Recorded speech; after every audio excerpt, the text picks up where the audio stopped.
Hello, I'm Eagle Gardens 1 on Instagram, and this is fucking talking shit with Eagle, episode 531. Hopefully, you guys have had a great weekend. I know I have. I've got a special guest for you, previous guest, Mr. Fabvariousk in Tennessee. How you doing, my friend? I'm doing great, man. Thanks for having me. Oh boy. Pleasure to have you back, man. It has been it has been over a year. I was Yeah, looking back at the episode today. It was November 18th, yeah. episode 238. That was How you right been? before How's the you last year? that was right before you moved to Spotify or got onto Spotify.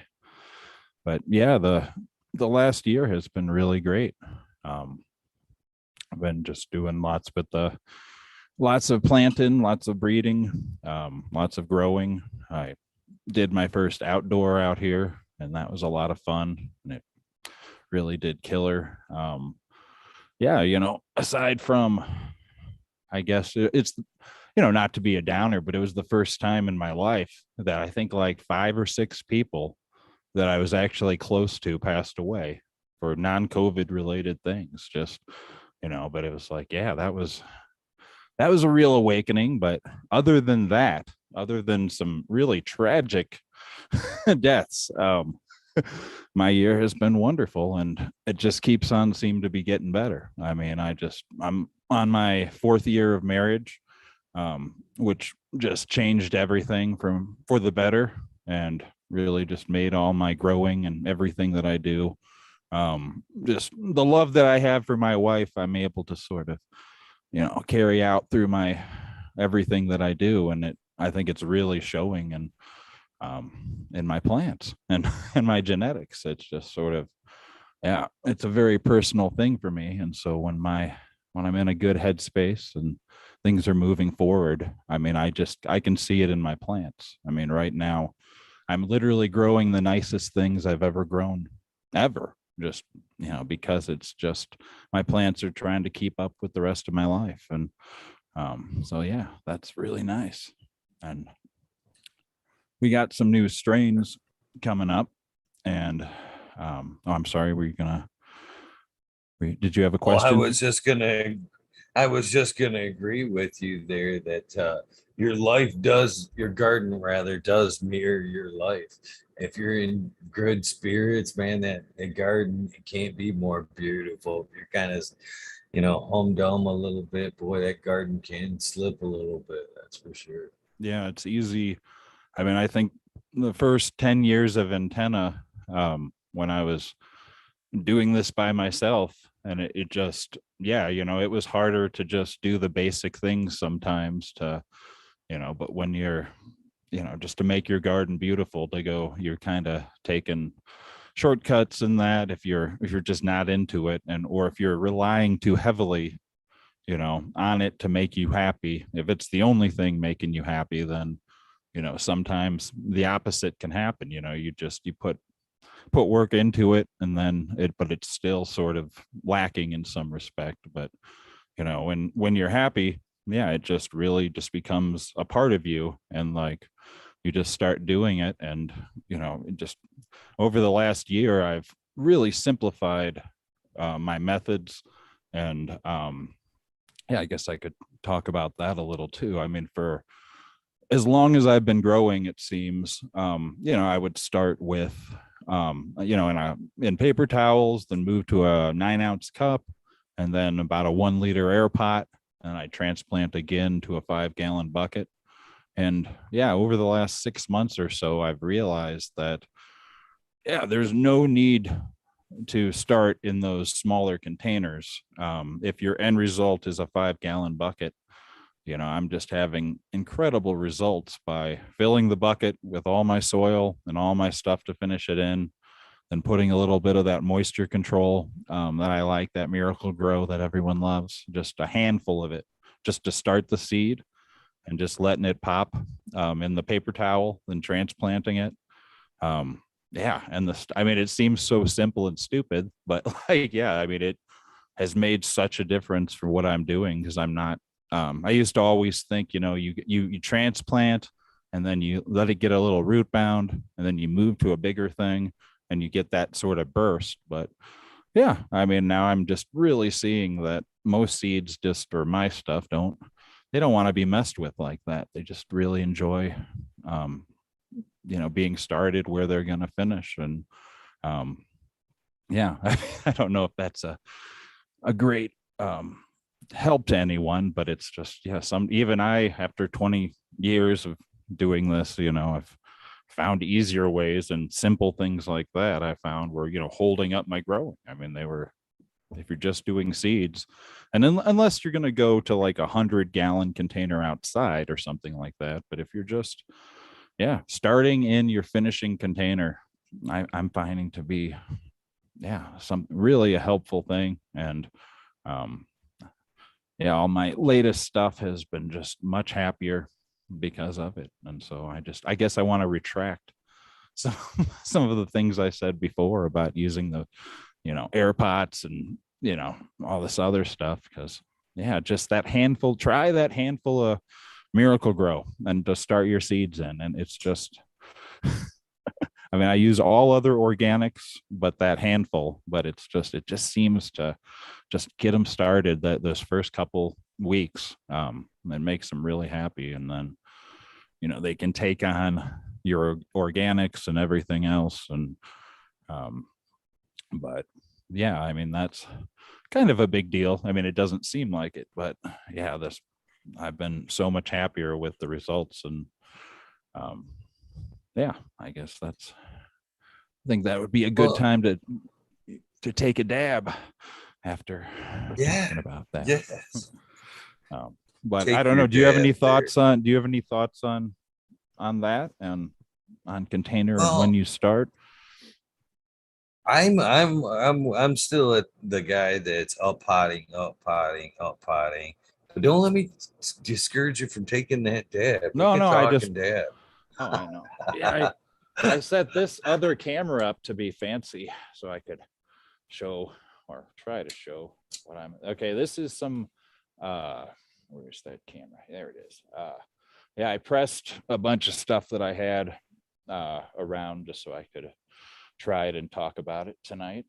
But this is probably my favorite dab of ever. I mean, this is purple Colombian AC Haze. It's a cross I've been working on past 2 years. It started out, I got some seeds from Bodie of this wonderful Colombian red times Afghani a couple of years ago. And there was a lot of different phenos or expressions, excuse me, that came from those seeds. And most of them were pretty bland, actually. But a single one was one of the best plants, I've ever grown. It was this total tropical fruit, just wonderful. Pablo Escobar would have loved that shit. It was just total head candy of the highest order, and just one of the nicest sativas I've ever smoked and dabbed. And I crossed that with my grape laser light first, and because that's a wonderful grape haze with a super high, and so I felt the two of them would really get along well. And that resulting cross, which I just called the PCGL3 because it was the purple Colombian times grape laser light 3. Yeah, last year I was growing the hell out of it, and it just blew up. It yielded for a sativa incredibly, finished in 8 weeks, and just had a soaring purple haze high that it's just sort of everything. And I didn't really think I could improve upon it, but I had made this other cross of ChemDog Apollo 13 and my 3D G13 haze, which really grew all very uniform and stayed very small, like these squat little sativas. And so I crossed a male of that AC haze with this purple Colombian grape laser light 3. And that's what I've been running the last year. And it's just one of the most stable and just powerful. I mean, it just yields and just gives you the most wonderful tasting grape head candy. And yeah, it's something I think I'm going to keep around forever. And yeah, I sent in some seeds to Great Lakes, which had two crosses, a cross of this purple Colombian AC Haze with the 3D, and then also with a purple Chem Dog. Let me torch this up. But yeah, they're really just this summer. I ran some in a greenhouse at the bottom of my pond. I have an empty pond on my property, and I put a little greenhouse just at the bottom, so the top of the greenhouse was about at the top of the pond. And I just figured when it rained and stuff, the water, I wouldn't have to even water. I made a big bed out of air pots, so it was about 8 inches off the ground, and started 4 of these clones in there. And I was thinking about doing light dep, but 2 weeks into June, they started flowering, because I wasn't even covering the plants up, but because they were in the bottom of that pond, it was enough for the sun, to cut their hours. They weren't getting direct sun. And so I got 12 weeks of flowering this summer out of those 4 clones, and they each did about a pound and finished, before it got too cold. And so, yeah, it was really cool. It was like automatic light dep without having to mess around with one of those goofy tents or anything. And so that was really neat. I've been pressing up this purple Colombian outdoor and purple Chem Dog for the last few months, and it's quite something. All right, I'm gonna hit this. Make it sound so delicious.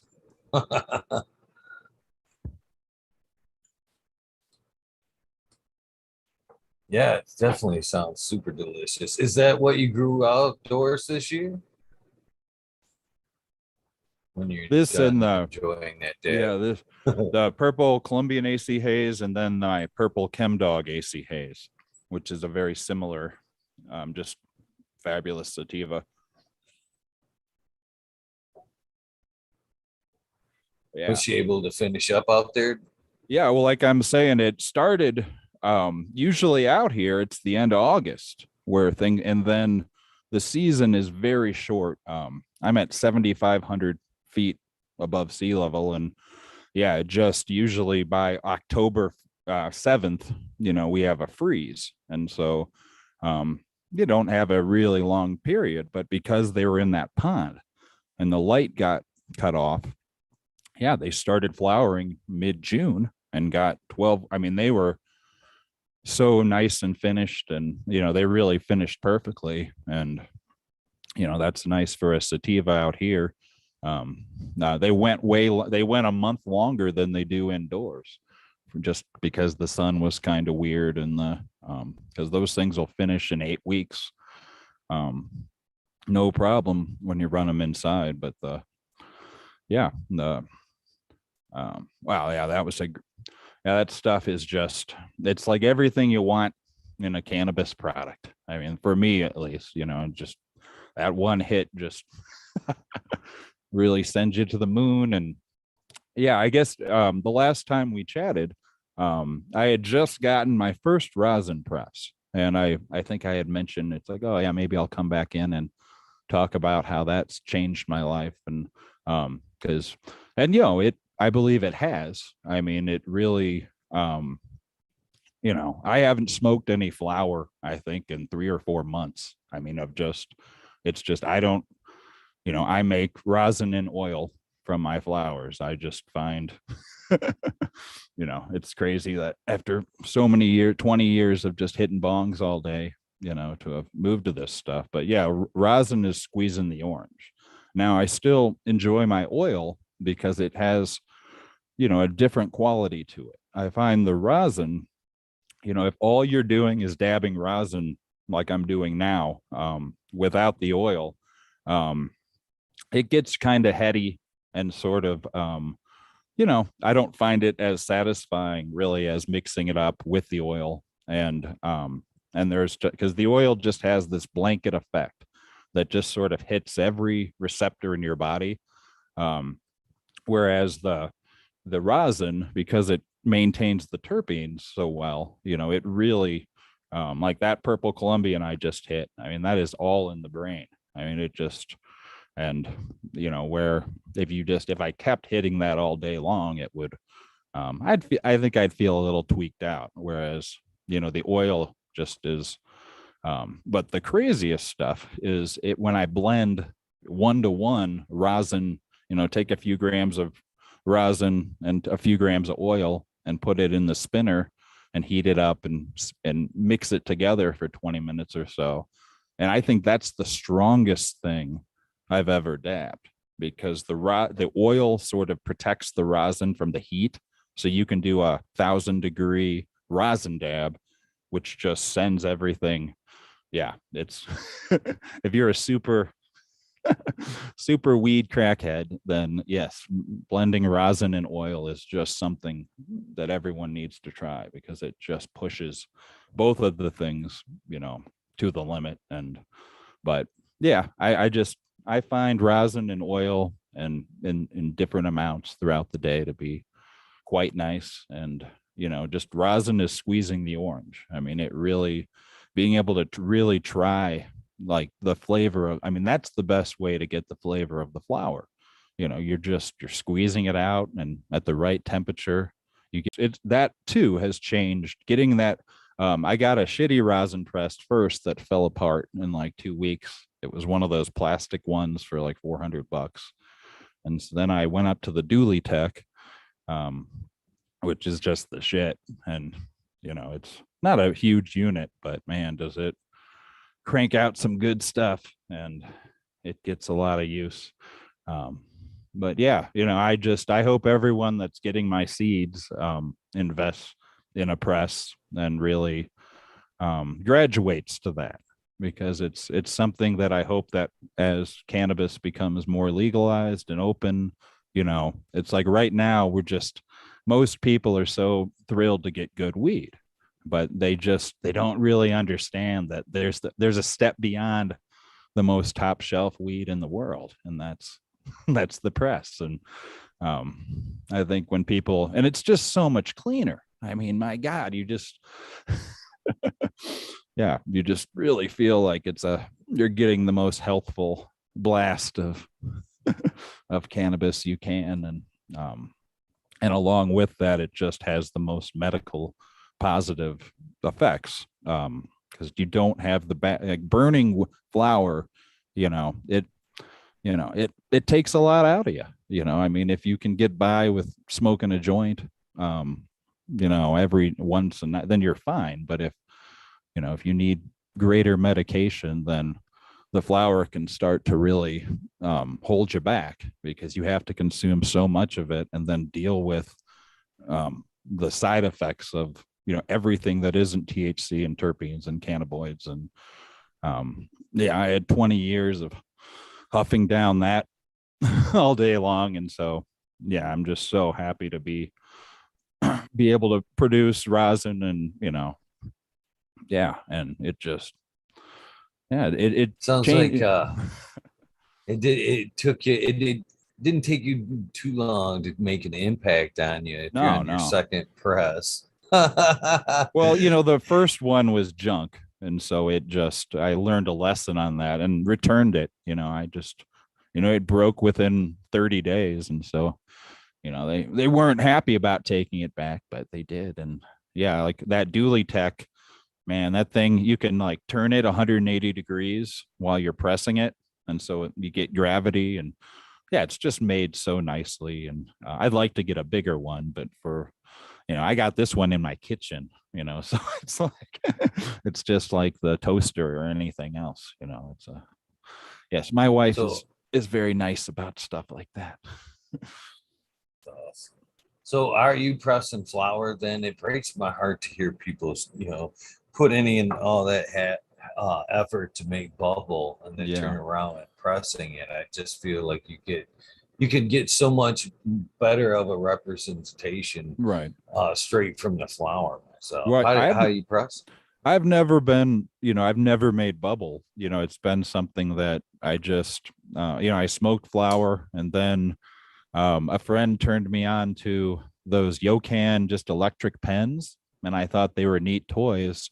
So I started making oil just, because it was simple to put in those pens. And that kind of started me down the road of concentrates. Just, but yeah, yeah, I just press, the flour, you just stick it in the little mold, and man, it works great. I don't know, if you do the bubble hash, does it retain all the terpenes?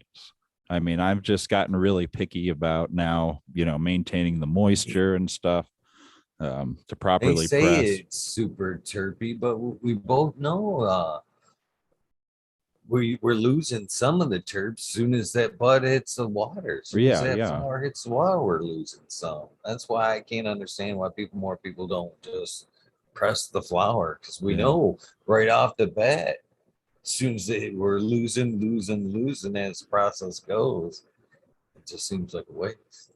Huh. Yeah, I agree. I mean, once you get into pressing, you really, it changes how you grow and what you grow and how you, finish stuff. And, I used to dry stuff more because I liked it to sort of vaporize in the bong.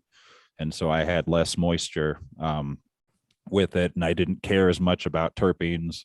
I just wanted the THC to be as powerful as possible. And yeah, it really, yeah, it's made me more of a connoisseur and more, I just, I'm growing stuff because I want those terpenes, and am able to really enjoy the terpenes more than I ever have. And it's just, getting where I need to be medicated isn't a chore anymore. It's just a delight, because the rosin and oil in the right mix, you really get, your head knows exactly which one you want. And I'm just so spoiled with having all these strains that I've bred that all kind of can do a different thing. And now I have, really nice concentrates from them, and have just taken my own, medication to another level that I think few people are really, able to do, just because they don't have access to this stuff, or if they're not growing the right stuff, or, can grow enough of it, because that's really the thing, when you, to have enough, with that rosin press, for people to stick on, weed they just bought at a dispensary for $200 into a press just to get a little bit of squirt out of it, is way different than getting 4 pounds outside, that you can just, press to your heart's content. I mean, but I think we'd be, we're not far off from when people get used to the strong weed, and then, when they try the rosin, I think people will slowly, it'll take over, every market. And it's, I don't know. I So mean, I still have friends, like my old, I'm sure they love their flower, they think the concentrates are interesting, but, they're still stuck on their, on what they do. But I don't know. I'm just, I just want the strongest thing that there is. And um, yeah, that's. so chat's wanting to know what temperature do you press your flower at? What Oh yeah, temperature works best for your strains? yeah, I did some experimentation, I guess, but I've just found that overall, it's about 220 for both the pads, for 90 seconds is the really generic, press that I do. But it's for most stuff I'm finding, yeah, that does a nice yield, and, the stuff tastes amazing. So if I figure if you're happy with what you're getting, then, you're doing okay. I mean, I'm not real fancy with it. You see on Instagram these pictures of, I don't know what people are doing to get all this crazy colored rosin and stuff. But yeah, I'm fine with light brown, it, as long as it tastes good. But yeah, that's Light up Tim's asking, what do you consider to be what do you consider oil? That's what he wants. Okay, well, when I'm talking about oil, it's the ethanol extracted oil that I make, that I guess I talked about a little last time. Yeah, the um I take all my small material and put it in a half-gallon mason jar, and then in the freezer, and then just do a shake through a Buckner filter, and then vacuum that out. It's sort of, it's like BHO or anything else, but I'm using ethanol to extract instead of, you know, butane or any of that. And so it just makes, and then after I pull all the ethanol out, I'll pour in, I've made with different liquor, some high proof, like rum or whiskey and stuff, or a mix of that stuff. And sometimes I'll add that to the oil and then still that out, and it'll sort of infuse the flavor of the alcohol into the oil. And because you've pretty much, when you make oil, you're losing all the terps and stuff. And so you're just creating this super strong concentrate. And so I like to give it a little flavor using a whiskey wash or a rum wash. And then, yeah, I dab that stuff just the same as anything else. But yeah, that's just good old fashioned biker hash oil that's refined a little bit, but yeah, that to me is the strongest stuff and the most satisfying. It may not be the tastiest, but just, I think I still, I love rosin, but like the oil, that's the best medicine, because it just seems to, it has such a wallop.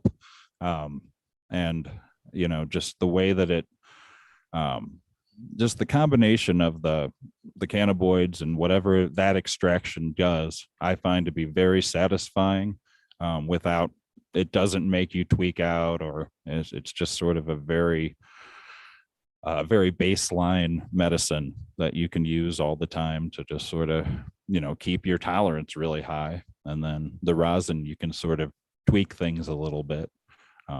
Like I had said in the last time, I'm pretty severely manic depressive, whereas now, when I was younger, I was a total fucking nut. But now that I'm no longer on prescription medication, and, I just consume all this THC, I'm a pretty chill person, and I'm able to control those mood swings, and I almost don't feel that manic anymore. I mean, there are things that set me off, but yeah, it's just all of the stuff that I grow and have produced and bred have been to, medicate myself and to keep me, as straight headed as I could. I just try to, I guess, kind of take the fun out of weed, because the stuff is so strong that, my strains, they're not super psychedelic. I mean, I guess they can be, but the main focus of them is to almost replace an amphetamine or coffee or speed or any of that. Just, they help you focus your mind and but also calm you down. And so for the last 20 years, I've just been working with stuff that does that for me. And, I'm thinking it might help others too. I mean, but everyone is different. And so whatever the stuff that's helping me could be totally different for someone. So I don't make any claims that this is a cure for bipolar disorder. It just, that's my intent with the medicine. And in the past couple of years, especially, in learning about oil and rosin and concentrates, I feel like I've taken that medicine to a real level, like where it's working all the time. It's not for me.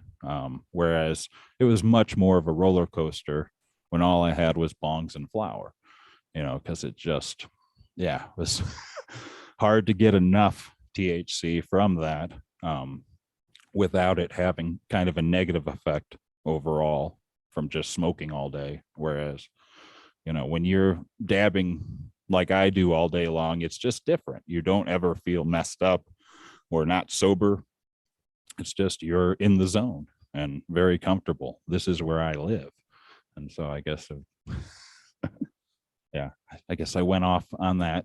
What temperature do I do my rosin question deep, but I'm going to do that.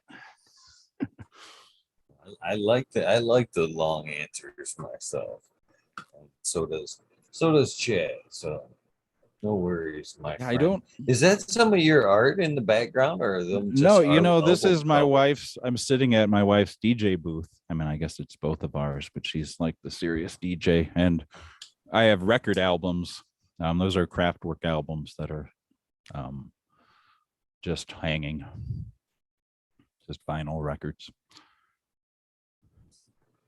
So what strains work best for you as far as the manic depressions, or which of your strains would you recommend to somebody Well, I mean, for that condition? well, you know, I mean, I guess they could honestly try any of them because they're all blessed with the 3D G13, which is sort of the, just the grandmother of my of antenna seeds. Because that, when I discovered that strain, you know, it's a cross of, I think I told the story last time. Some friends of mine were starting a dispensary like 14 years ago, and they ordered seeds from the, what is it, the Attitude Seed Bank. It's one of those kind of rip-off ones in Canada, with the big websites. And and they got some fake DJ Short F13 that on the back it said F13 G13 times sativa, you know, which there's no G13 in DJ Short's F13. Those are Flow blueberry. You know, there's nothing to do with that. So, you know, they were bootlegs, but he ended up running some of them and using one of the males from that bootleg F13, you know, that really don't know what it is, with one of those, what was it, a TGA 3D third dimension, which is Apollo 13 and Jack the Ripper and Vortex, just really great sativas. And he made that cross and didn't think anything of it because the guy was just doing these blind crosses for his the dispensary.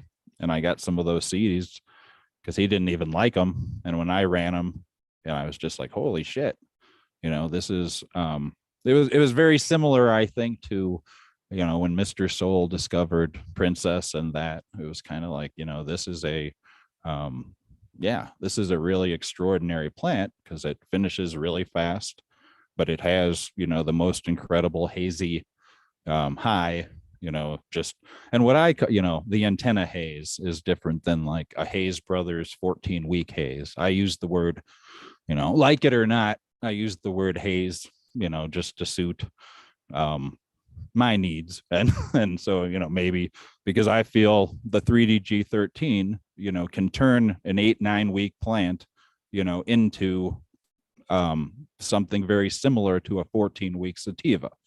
And so I use that with all my strains almost.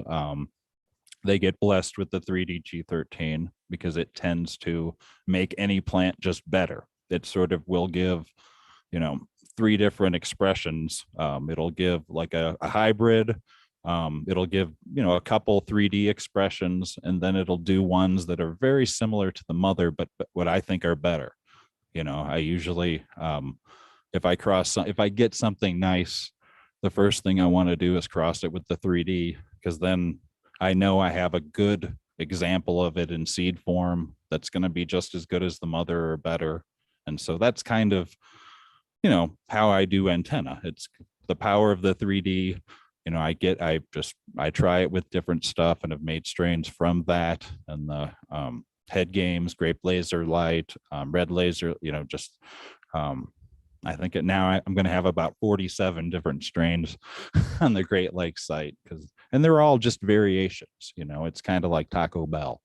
You know, it's just you're sort of, I mean, these new purple Colombians. You know, just are some of them. Yes, the best weed I've ever smoked, but it's like, you know, there's nothing that I have up there that, you know, anyone should feel is the old stuff, or bad. I mean, it all is real special. But you just get excited about the newest stuff that you're growing. And I do honestly feel that this Colombian, it's unlike anything else it has. And combining it with my genetics, it just, yeah, it's probably my favorite strain of all time right now. But that could change in 6 months when I make a cross with this.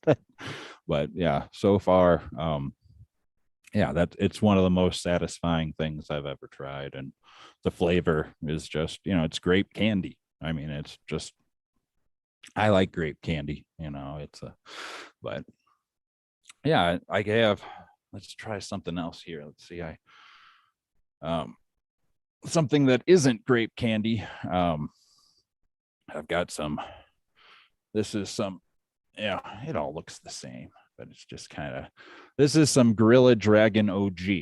Now, this stuff is kind of the opposite of the sativas that I have, but it's still really incredible. This was a cross of some Bad Dog genetics. It was that San Fernando Valley OG Kush, which I've never smoked on its own before, but it must be an incredible plant. But yeah, Dragboat Jeff over at Great Lakes had done this cross of that San Fernando SFV OG Kush with this 3-headed dragon, which is just that like triangle Kush and something, just some crazy good stuff. Yeah, and that cross was one of the stinkiest things, just stinky, dirty, nasty, not skunk, just, I don't even know. It was just nastiness, just smell. Just the plant was just trying to smell as hard as it could. And I crossed that plant with some of Tony Green's Gorilla Bubble Backcross 3. And and that stuff, every female is the same and is fabulous. It's just these two, I mean, it was one of those fish in a barrel type of crosses where you're just, crossing two things that are so good that, but they just, yeah, I mean, it's something I even prefer it to the regular Gorilla Bubble because it just has, I mean, that stuff is unreal, Gorilla Bubble, but just that OG crossed with it gives it just, it's just two really nasty things fighting for attention. And yeah, this dab of that Gorilla Dragon OG, this cross, yeah, this stuff is, it's one of those tastes that you're like, I don't really think I should be consuming this because it doesn't taste like food or, something edible or non-poisonous. It's kind of it's got that kind of nastiness that we all love. Let me fire this up.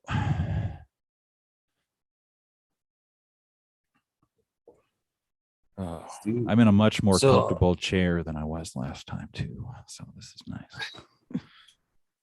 It always helps. So how many strains you sitting on over there? 47 crosses of your own's pretty impressive, but how many you got in the library? Oh God. I mean, in the past 14 years since I got to this place, yeah, over 100, I'm sure, because the stuff before I even started, putting any seeds out. I mean, I was doing breeding first, over on ICMAG.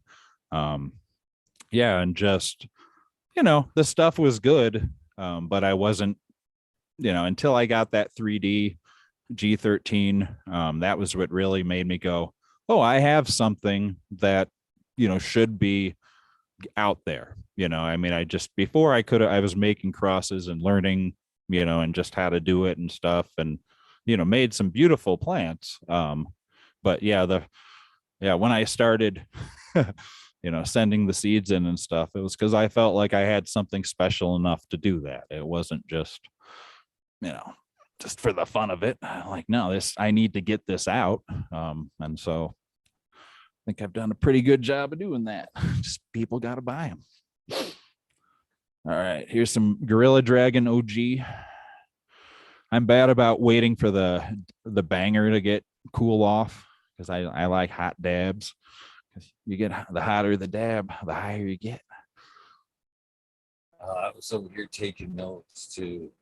A couple of things I was noting about the dabs there was not the prissy kind of having to take a 15-minute alcohol swab clean to that bucket before each dab. And then I noticed last time and this time both the neglect for like wanting the correct temperature. I was like, look at it go, you know, Yeah, I'm on the board with that too. I can't. It's it's part of the reasons why I hate dabbing. Is like I just sit there and clean that rig every oh, time. I have a whole Proper tone.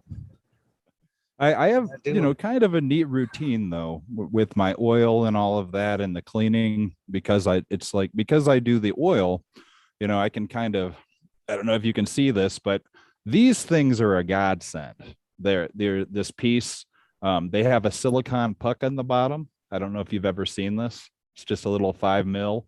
So all of your reclaim just goes to the bottom and you can just pop this off and get right to it, and so that keeps, and then with the actual bong, I just fill it with alcohol and reclaim everything in here. After I use my banger a few times, I just take it out and I have jars with alcohol. So if you just kind of have jars with alcohol and use it, then you can reclaim everything and get it, and get it back. And yeah, I find I don't mind dabbing the reclaim from this at all. And a lot of times it kind of transforms it into something else. And it's all part of the life. And so all the oil that I produce, yeah, it kind of, it lives, in my home and just sort of, it might get on something, but I'll get it back and it'll get back in the mix and at some point be consumed. But yeah, it's um, but I find, stuff doesn't have to be totally clean. That's fine but yeah, you just kind of, I find it way easier than keeping bongs clean because when you're blowing 25 bongs a day or more, you're spending a lot of time, with that nasty shit. And so I would much rather deal with stuff you can actually reclaim and smoke than, just bong resin. So yeah, but damn, yeah, that gorilla dragon. Whoo, that'll bring you to your knees. It's wham. There, you get a little cough from me from that because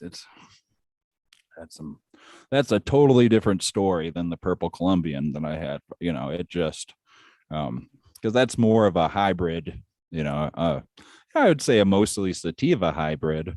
I wouldn't call that an indica, but it's definitely more down here than all in the brain and that, but still very satisfying. And yeah, that gorilla bubble is the shit.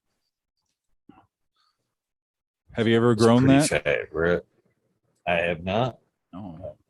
No, I've been enjoying over the last year your pictures and stuff. You have that kaya plant and that hybrid that you've been working on with the gelato and stuff. Those look all really nice. Yeah, I'm still stuck in the tester phase. I'm always trying to something new, something new, looking for that one that just blows me away. I've come across a lot of good cannabis, but I have yet to come across that one that I'm gonna tote around with me like Johnny Appleseed for the Yeah. rest of my life. Yeah. Yeah. I mean, it's always going to change, but it's just nice. I'm pretty content that, I'm very satisfied like with what I create. And, when, Jeff will send me new stuff to try. And yeah, that stuff is really exciting too. I mean, and so no, I love cannabis and, the stuff that I'm breeding is just it lives in a certain place in the cannabis world. And I think a lot of people, as more legalization and more people just get normalized stoners, I guess. And they want to, when they realize that it's really doing more than just a party edition, it can help them in their life, and they want to start working a professional life, but also consuming high amounts of cannabis. I think weed like this will be even more popular. And just for so long, the most popular stuff was stuff that would kind of knock you on your ass and let you got your money's worth, and trying to sell people on a more heady experience. Just people weren't really that interested in. And but I think that is totally going to change with the more people smoke, the more they're going to want to be clear-headed and just experience a much more just exotic and just, I like sleeping a lot, but I also enjoy just when I'm awake, having my awake time be enhanced. And that's what this stuff really is great for. It helps you, it gives you empathy, I find, and just not take for granted the present.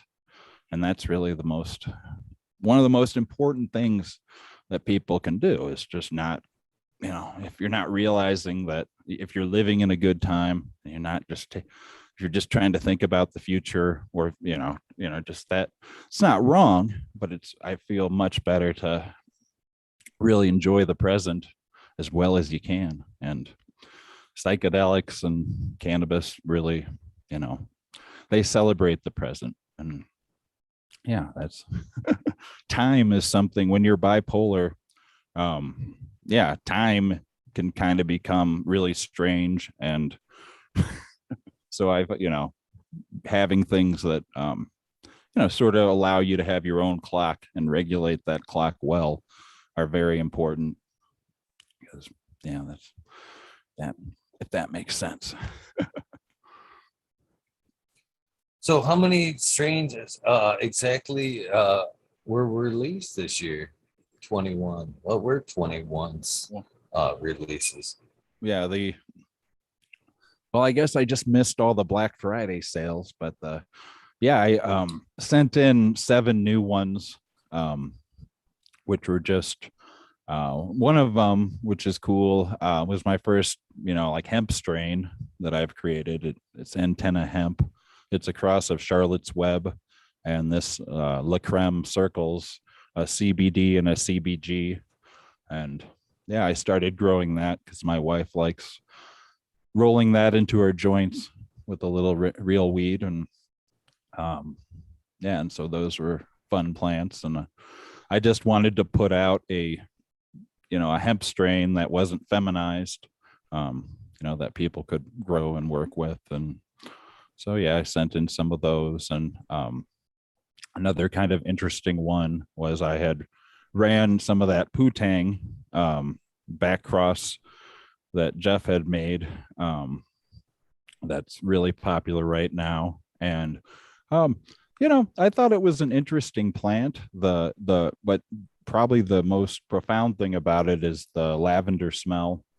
It was like, it smelled like soap, or it just had such a strong flowery lavender. And then I had crossed that with my grape laser light to see if it would maybe give it some more candy, but that lavender persisted. And so I had crossed that with the 3D G13. And so I had some of those CDs, and so seeds. So I decided I made some of those in case people are interested in a lavender haze. So they're beautiful plants. They just have I don't want to put that plant down because it's gorgeous, just because I'm not real into the lavender smell. But it's like when I come across something that has a really strong smell like that, it's kind of fun to work with. And and then just, it wasn't really strong. And so it should be, if you cross it with grape laser light and then 3D, you're going to have a strong plant. And so, yeah, that's kind of an interesting one. I just sent a few of those in to see if people are interested in that. But the ones I'm real excited for. Interested in that profile, to be honest with you. I've talked about that a lot. That actually, I've had a lavender kush that was here of Michigan. I've had here in Michigan that was amazing. So the lavender turfs do interest me. I'm gonna have to look into that. It Yeah. sounds Well, I very would good. check out the Putang too.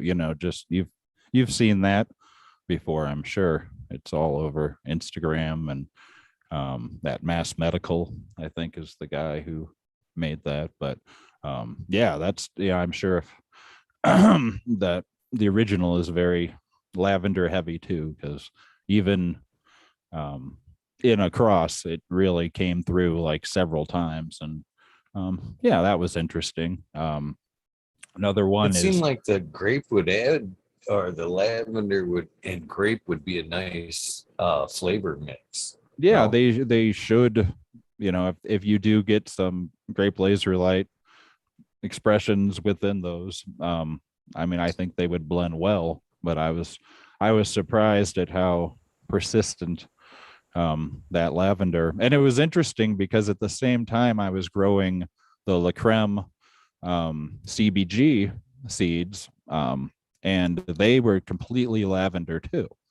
And so I just, for like the first time in my grow room, I had these two plants that were just reeking of of that. And it was it wasn't my wife's favorite either. She preferred the Charlotte's Web, which is Charlotte's Web. The clone is like one of the nicest blueberries. It's just got an incredible flavor, and you don't get high from it, but the terpenes in that are unbelievable. And yeah, the antenna hemp should be really neat. But yeah, and some of the other strains I had sent in were essentially 3D G13 crosses of, excuse me, need a little drink there. That last stabber really got me good. you've got some good lungs, man. You left quite the cloud. And so I've had these crosses. One is the Sour Gorilla times Gorilla Bubble. This was in 2018. I did a collaboration with Tony Green, where I made a bunch of crosses with his Gorilla Bubble.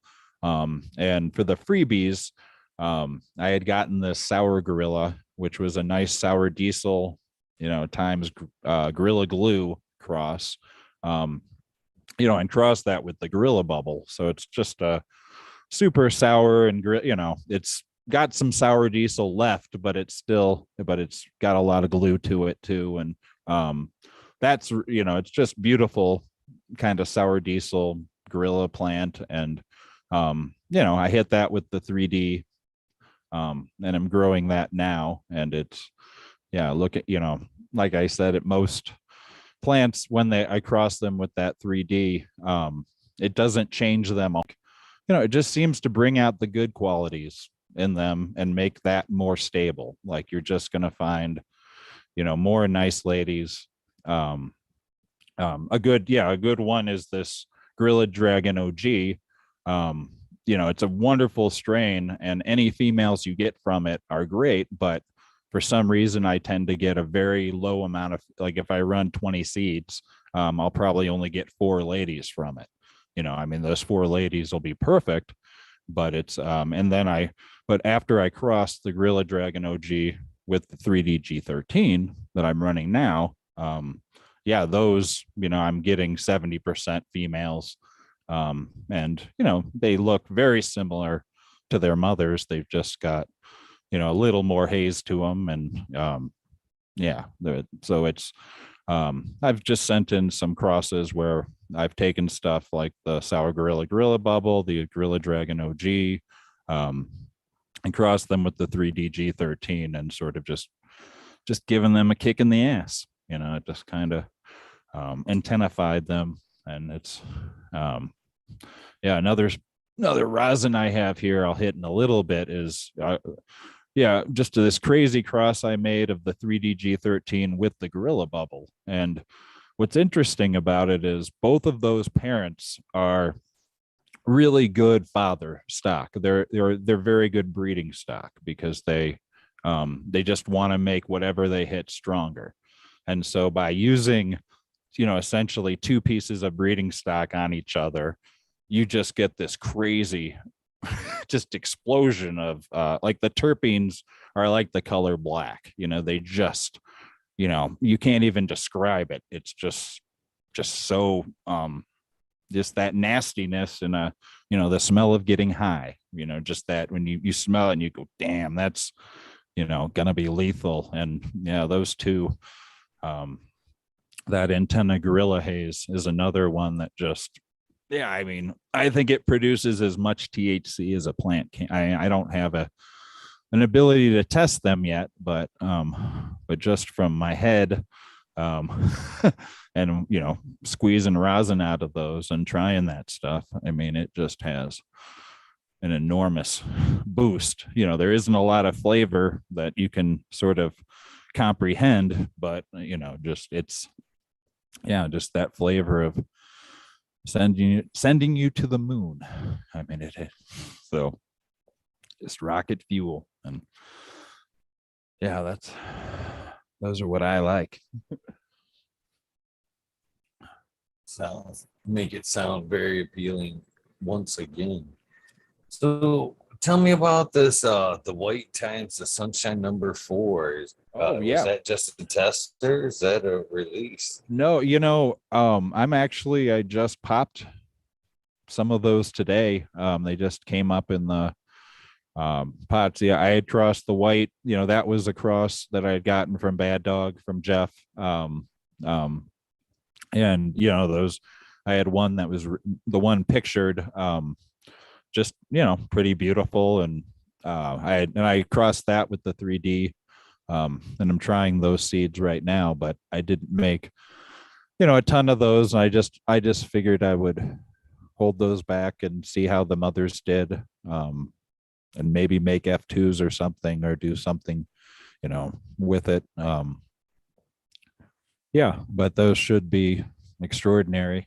I mean, that's just that white, I had heard about it for years, and people, and I had been very apprehensive about growing it because it just sounded like one of those strains that, like a Pretendica, just something that looks like it's going to be nasty because it's so goofy, so gooey.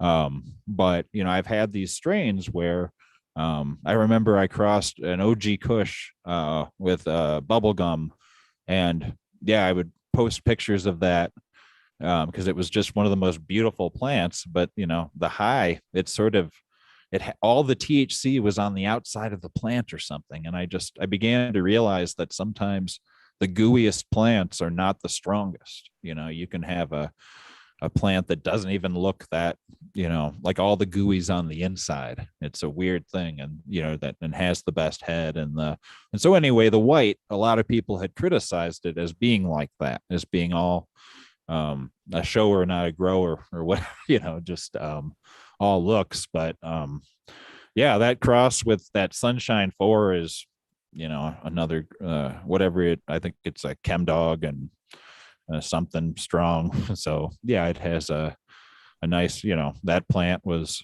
it made some really interesting rosin. The rosin was like dabbing a piece of notebook paper.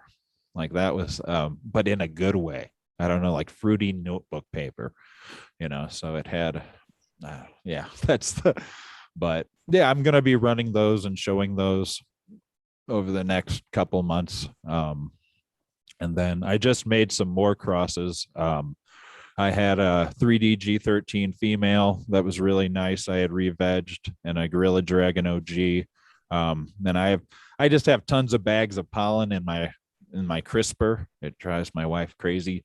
Because I just, I save pollen just in, yeah, it's not real fancy. I just take a quart Ziploc bag and shake it in there, and then just stick it in the crisper, and it actually will save for several years. Like, and pull them out from time to time. And so I use some some Bubba Kush times 3-headed dragon pollen that I had on the 3DG13 and the Gorilla Dragon OG. And so that Bubba Kush, that plant was really beautiful. And so yeah, I'm gonna try a few more and might do a little later release of some stuff. But yeah, I just do really small amounts of seeds, because I just, they don't last forever. And, maybe at some point, if I start, selling thousands of,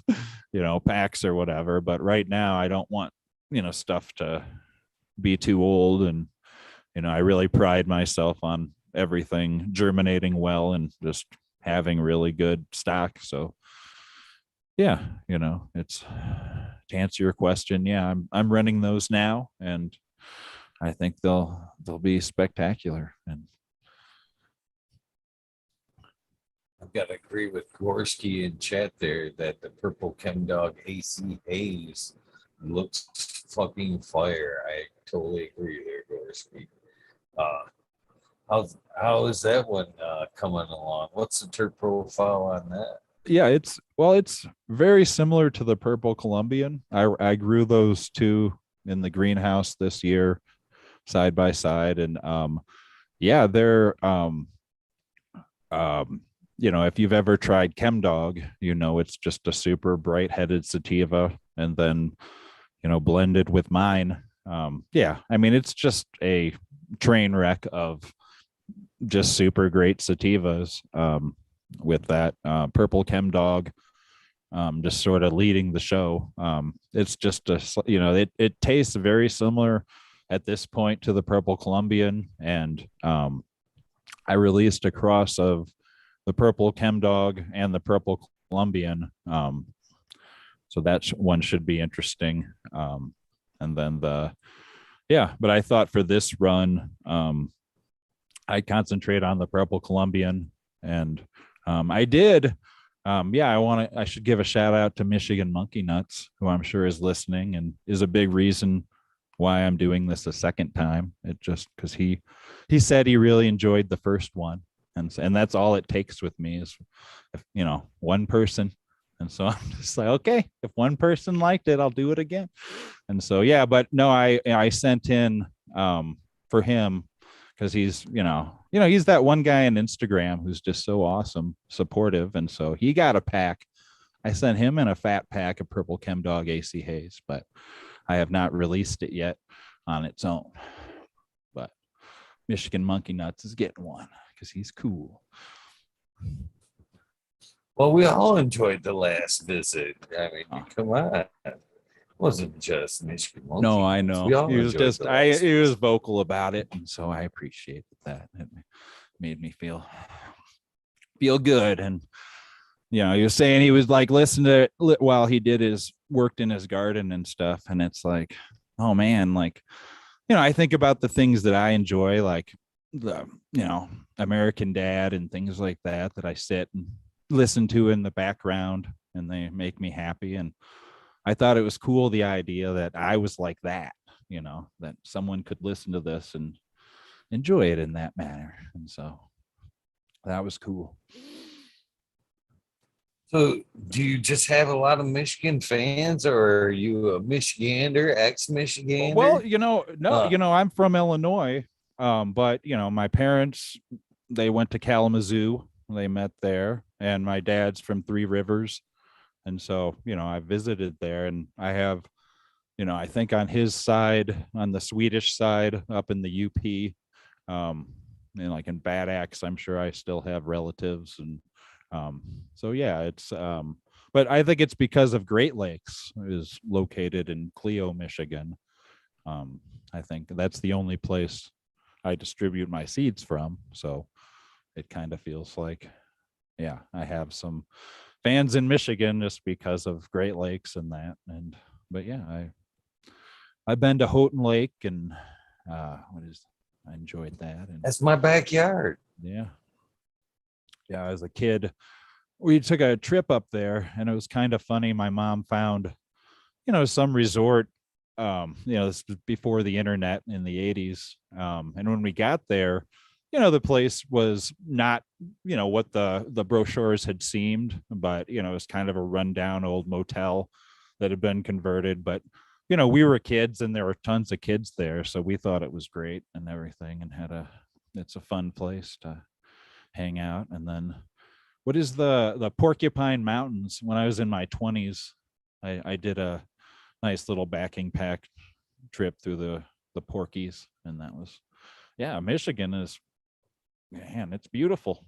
It's so I'm all for Michigan. And and I guess I used to spend when I was a kid, my dad had a college roommate that his grandmother had a house right in South Haven, like right on Lake Michigan. And that was one of the coolest places to go. You just go down a little, some steps, and she had a beach. And, Lake Michigan is like a big non-salty ocean with waves. So, it's all right. So, Michigan. It's all right. I'm glad that we're pretty much is Great Lakes the main distributor or the only distributor for he's web carriers? Jeff has done me right, and I just figure right now he does a really good job. So just rather than having someone screw you, or maybe in the future, I'm not totally against it, but I just for what I'm doing right now, I mean, if you want antenna seeds, as long as he's getting the job done, then why branch out?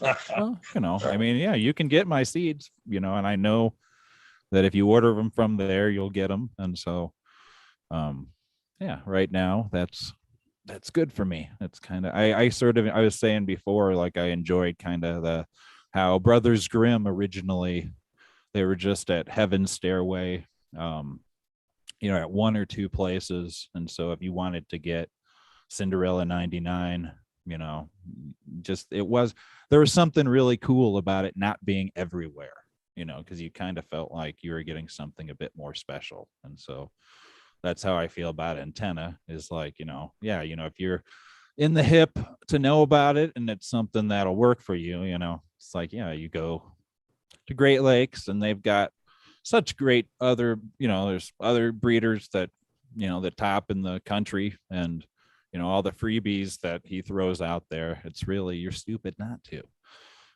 it's compared to, you see in High Times those, $10 a feminized seed, ad full color page, ads, and you think like, oh man, what sucker would be buying that shit? And so I don't know. I like having that sort of cool, you can go to Great Lakes and get your antenna seeds. And I just think it's exciting because, I'm not going to keep run every strain that I have. I'm not going to run 47 strains. They're just sort of, I'll update some of them over time, but, there are things that are limited and, I think all very special. So I hope in the future when I'm all famous and shit, like people who, had some of those more rare antenna strains, will be stoked about it. And, it's just because, they're all, everything that's been touched by the 3D G13 is worth growing. And so it's just, I'm always going to be working on, the best stuff I have. I mean, it's like my purple laser light series is, the best purple or grape, tasting or colored strains that I have. And I guess technically I should have made purple laser light 5 the purple Chem Dog AC Haze times purple Colombian cross, because those really are the two best purple strains that I'm running right now. But I don't know, we'll see what 2022 brings. And it's okay. What else am I? So which of your strains would you say would be the best finishing for our Michigan climate outdoors?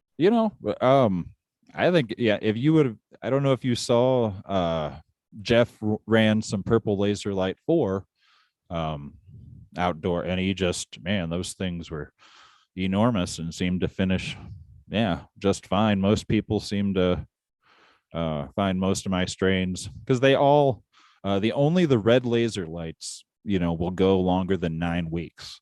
And so, just about anything that's been touched by the 3D G13, is going to finish um, all right outside there. I just, yeah, I don't have, you're not going to find in many of my strains, stuff that goes, freaks that go long. They've all been bred enough to, kind of stay, they do well indoors. They've been bred under lights, and so they're very happy. And then when they get outside, they just explode. And so I don't really push my plants with tons of light or tons of nutrients. I just do the organics, and then straight water the whole time. And so I'm really testing the genetics, and the stuff that will thrive under those circumstances are what I use for crosses. And so it's, yeah, once that gets outside, they usually, something that thrives under indoor light, will go crazy under the sun.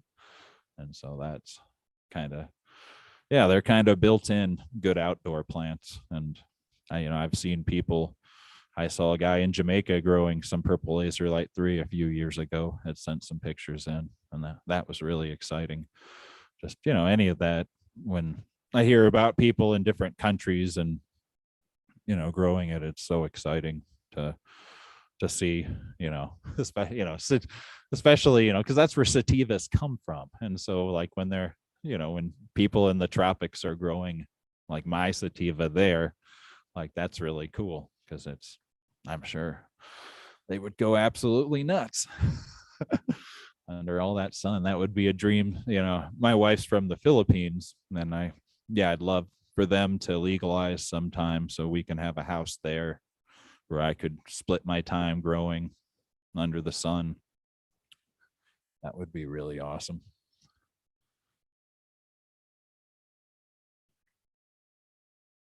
That would be pretty cool just to see what your strains, what kind of terps, what kind of different representations would come out in that environment. What is the furthest you've seen one of your strains land?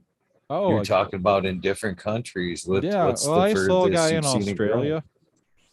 In Australia is Nice. probably, um, yeah, the furthest, wherever he was an outback grower and that.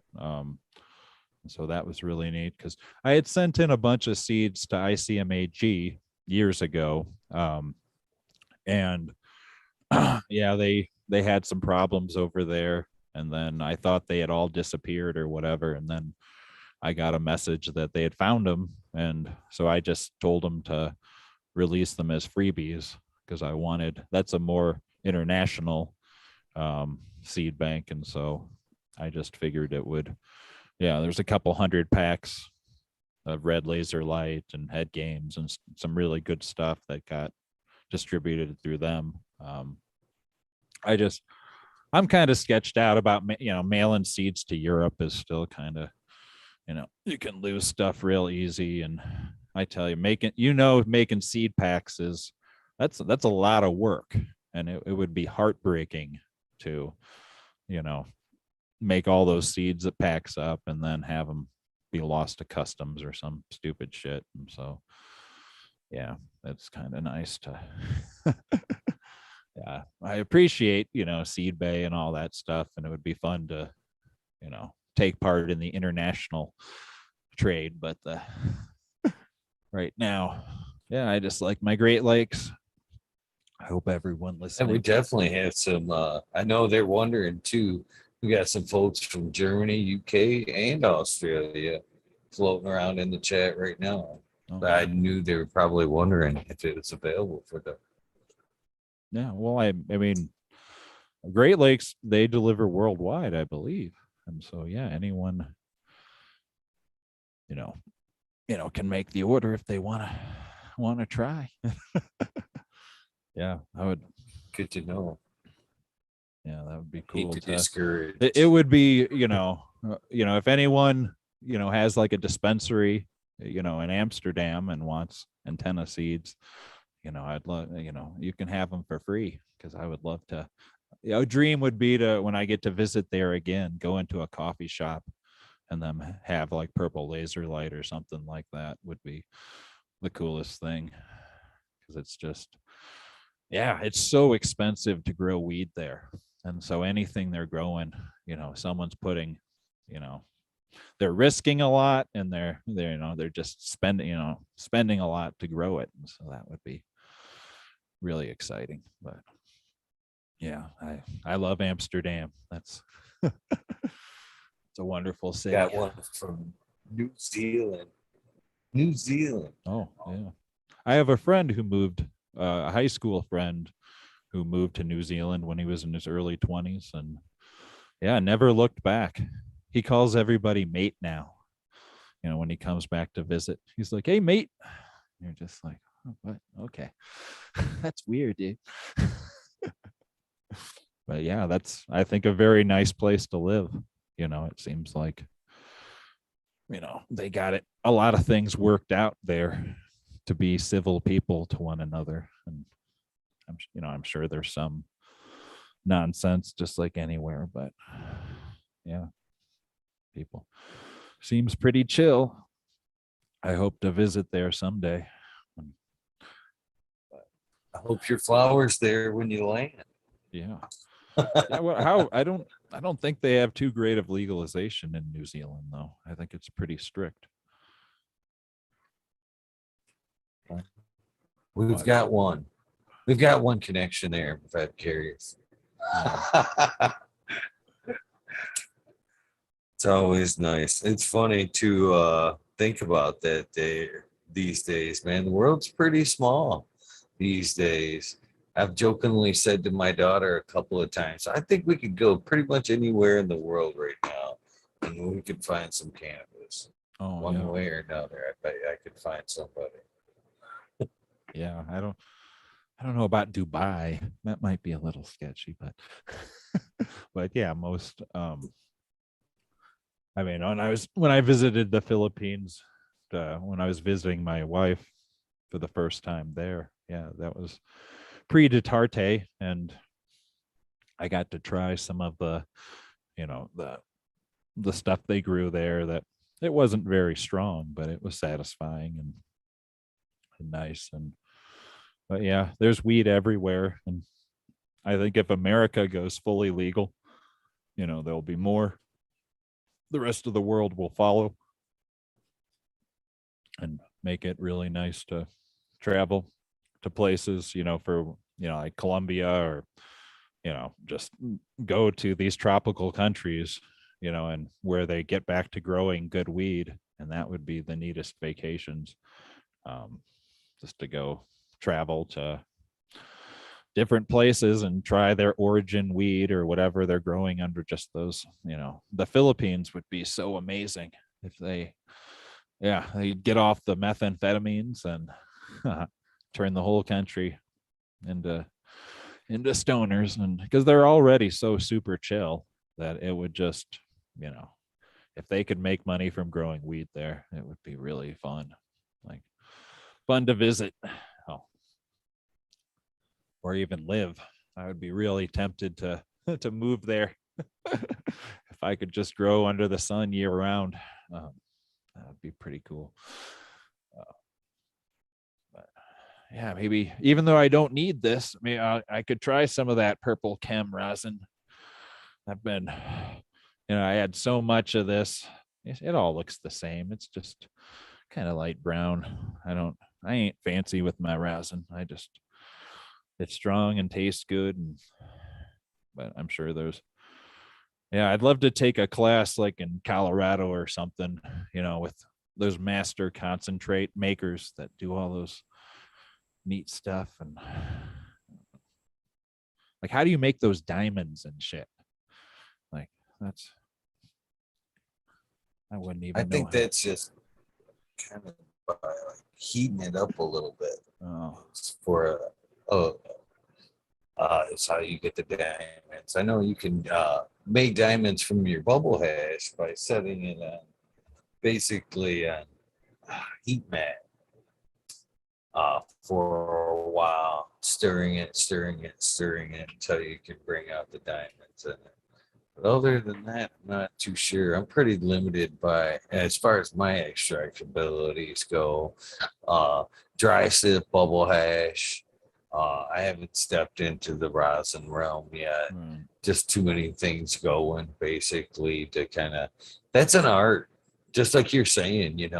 You've done it. You've been doing it now for a while, but you could actually take a class on, you know, taking it to the next level. And I don't have that kind of time to be No, messing with the but rosin like that. oh, I but do man, appreciate it. That's for but I sure. tell you, just buy a good press, spend $500, and then, you just learn to make a 7 gram, patty and try 220 for 90 seconds. And, it's not rocket science. It really, I didn't have to invest much time, to get comfortable with it. I mean, compared to like dry screening hash and things like this, I mean, an idiot can make rosin. I mean, yes, there are levels to it, but, you can also be, do it in the simplest way and really get a nice product. And yeah, this, I've pressed a lot of this. It's that purple Chem Dog AC Haze, and yeah, it just has. Oh, let me describe it after I dab it. Cheers.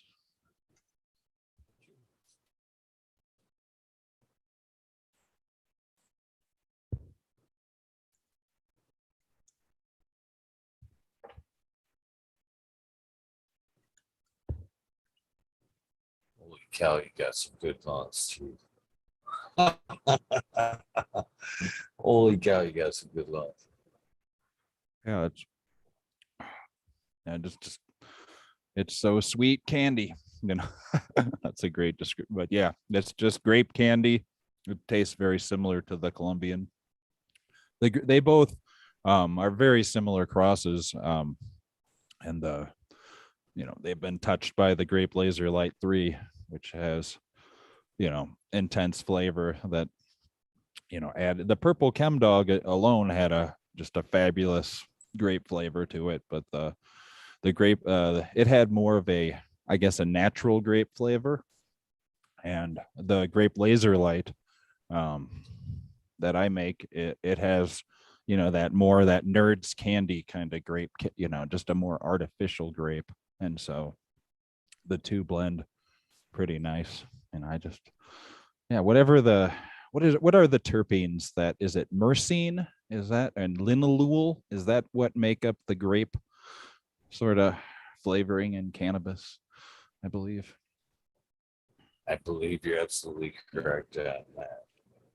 Yeah, and so that's, but I've tried to mess with those, and and making pens and stuff, and yeah, but yeah, it's not nearly as tasty as the real thing. Those terps you buy on eBay and stuff, and just but yeah, I don't. So the myrcene for me gets me hungry all the time. Does your grape strains there send you to the refrigerator all the time? No, my diet,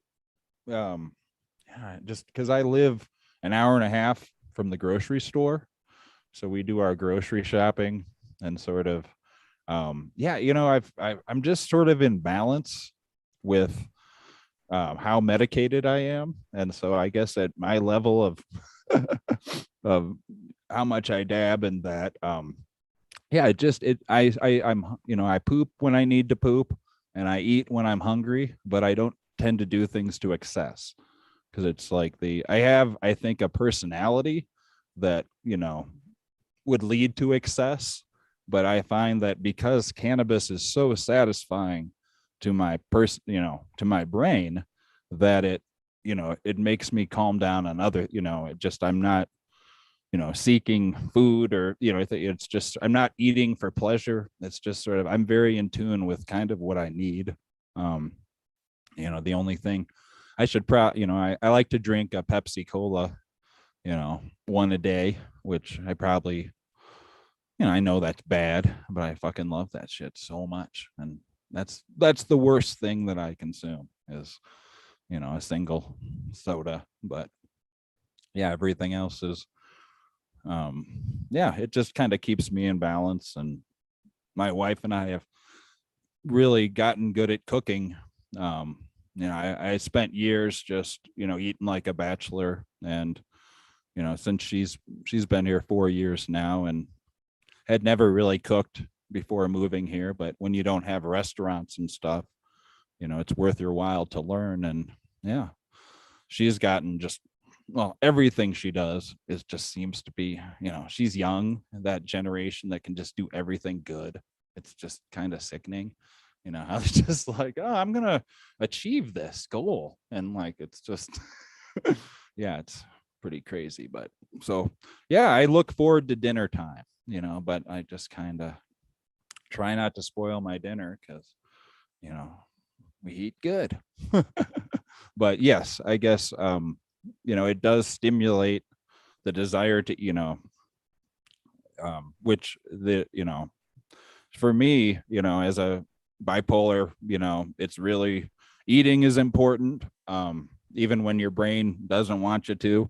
And yeah, and being able to shit, on command, that's one of the greatest things about dabs, or is that, just your first dab, you get flushed out, and sometimes, you got to have a second dab because the first one made you shit so good, you're not high anymore. But I think that's, the older I get, the more important that is, because it's like, yeah, it just keeps everything running. And I like that a lot. I always get back to that. I've never noted that, to be honest with you. I'm gonna take your word for that. But yeah. I'm not gonna lie to you. It's not uncommon for me to roll one up and take it into the shitter. Oh yeah. But it's not a dab that sends me there. I don't know where, but it sends me there. Good vibrations. You've got Chet chuckling a little bit there. That's funny. Natural lax. It is smoky high. Well, it's just it keeps your whole system. It's I guess I just need it because I love grease. I love to eat my greasy foods and just sort of But my metabolism, is really high. I guess it's slowed down maybe a little bit as I get older, but no, I've always just been skinny and just kind of run off of raw, energy, like run off of butter kind of thing, and butter and sugar, and just I'm an 80s kid, we just we ate nasty shit. And yeah, that's so no, sometimes I don't feel right unless I get some vitamin G grease.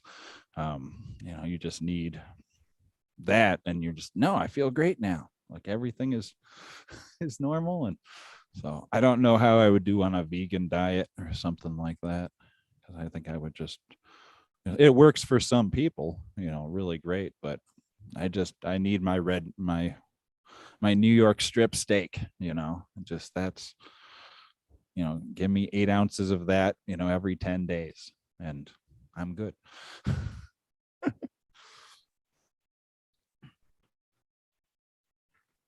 Still having fun with that a little bit there. Yeah, that another something else you made me smile about earlier, you said, was the alcohol jars. I have them here too. Yeah. I've got it like a jar for like dirty bowls, like your bong bowl. When you're talking about bongs versus right. Well, yeah, but I actually have one because that's dirty ashes. You can reuse that shit. And I've got one for the bangers, one for the containers. It was nice to hear I wasn't the only one with a bunch of alcohol jars sitting around. No, my wife, is very impressed at how I'm able to reclaim, all the concentrate that gets it, all over the house or whatever, or anywhere. I have a method, for getting it back in the rotation. Because that's kind of like, then you just have your house oil, that's sort of just flowing, that you're consuming. And it's, yeah, it's intense. But strangely, I feel like it's, much being on a medication like that and having that amount, it keeps me more clear headed, like than if I'm, if I totally don't have any cannabis, I'm, I can function, but my brain is, it's a lot harder work.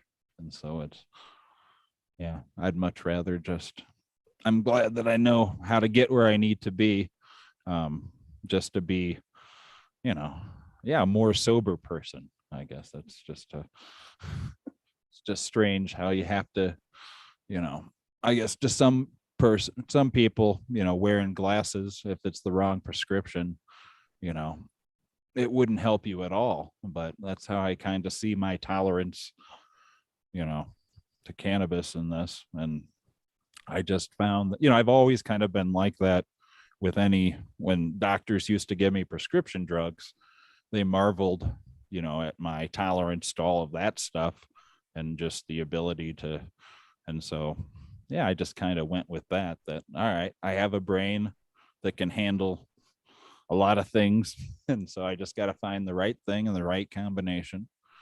And I've spent the last 3 years, tuning that in. And yeah, I've finally gotten good at it, or efficient at it.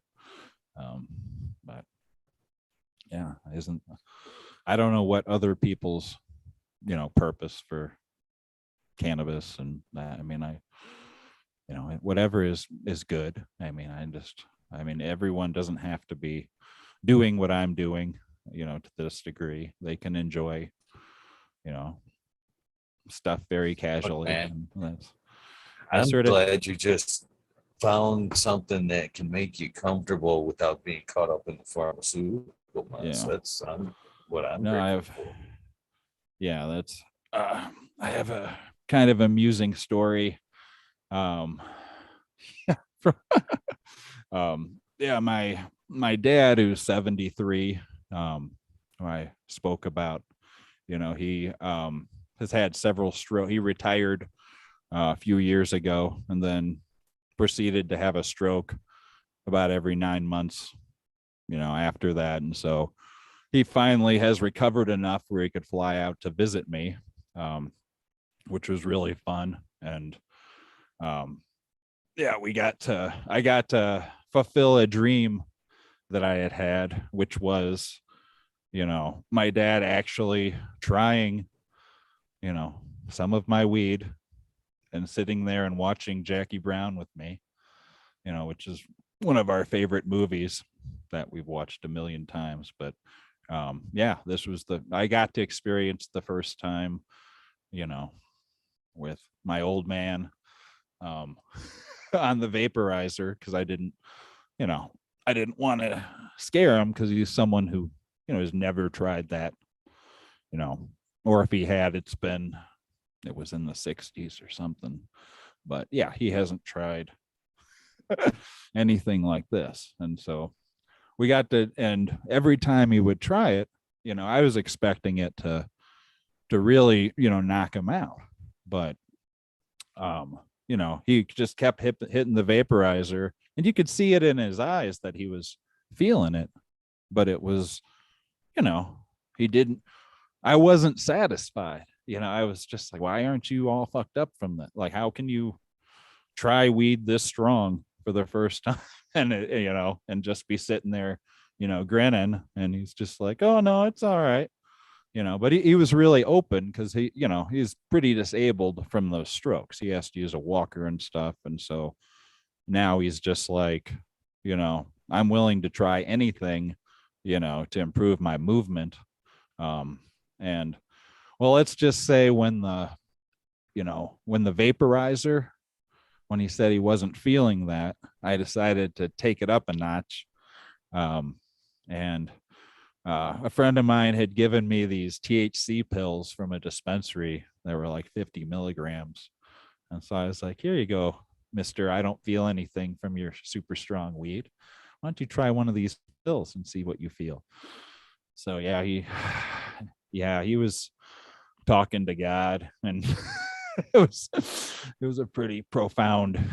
He was not happy with the result. Let's just put it that way. And but it did improve his movement, and it was an important lesson for him, because when I was younger, he would ask me about Marinol and that synthetic THC and I explained to him how straight THC is pretty scary stuff. If you don't have the other stuff sort of directing it, it's just not it's not very fun. And I wanted him to kind of he had experienced my kind weed. I wanted him to experience what the pharmaceutical version was. And it helped him. He had good movement when he was super fucking high, but he was so paranoid and uncomfortable that it showed me some people, he would have to get used to that for him to be able to use it medicinally. And I don't think that would ever happen, because if you've never done psychedelics, you've got to go through this period where he was telling me, I keep on seeing these vignettes of bad things that happened. He was super fucking, I'm like, you're fine, you're just high. You're just really high, Dad. I never thought I'd ever have to say that to him, but it's like, and look at how I would tell him, look at how good you're moving. But it didn't matter, because it was such a monumental shift in his brain, what was going on. And so it's sort of, yeah. It's not for, I wasn't disappointed. I just, I know that, this stuff is not for everybody. And so it's just, but it was really, it was amazing, just to have, get to watch a Quentin Tarantino movie with your dad for the first time when he gets a little lifted. And so that was cool. But yeah, I didn't pursue it any further after that. It just kind of, that was, but yeah, he was pretty funny when, like, just when people are really high, like a teenager, it's kind of amusing. But yeah, I don't know if you've ever had an experience like that with your parents, but now I guess my mom will be next. But I couldn't get my parents that high. They've already beat me to that plateau, but I have definitely smoked a lot of cannabis with my father, that's for sure. He passed on this last year.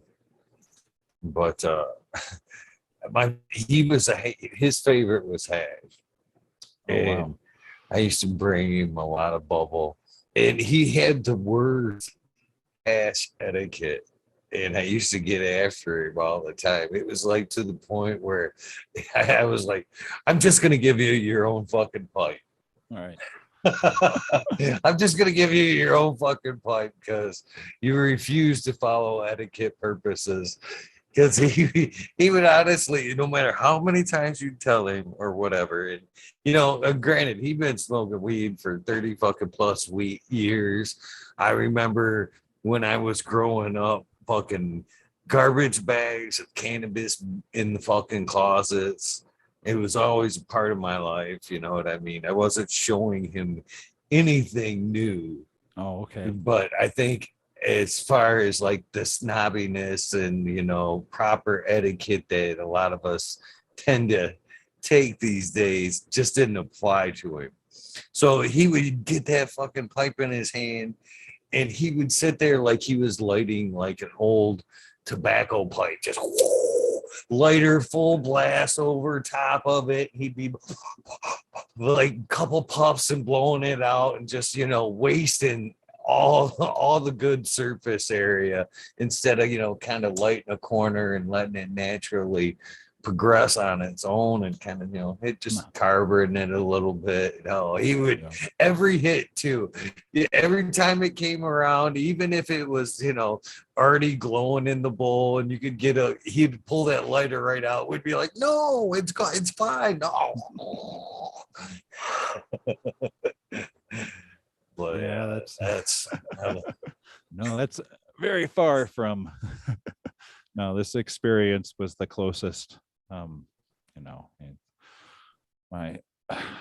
what's been nice though is throughout my whole journey with it is how interested he has been, and just I'll explain to him what I'm doing, and he's just so fascinated with the whole process, and and that motivates you to keep doing it when a parent finds it interesting too. And that leads me to, I was explaining to him about trying feminized seeds, and I've attempted now twice to reverse some of that purple Colombian using the 2020 Mendocino spray.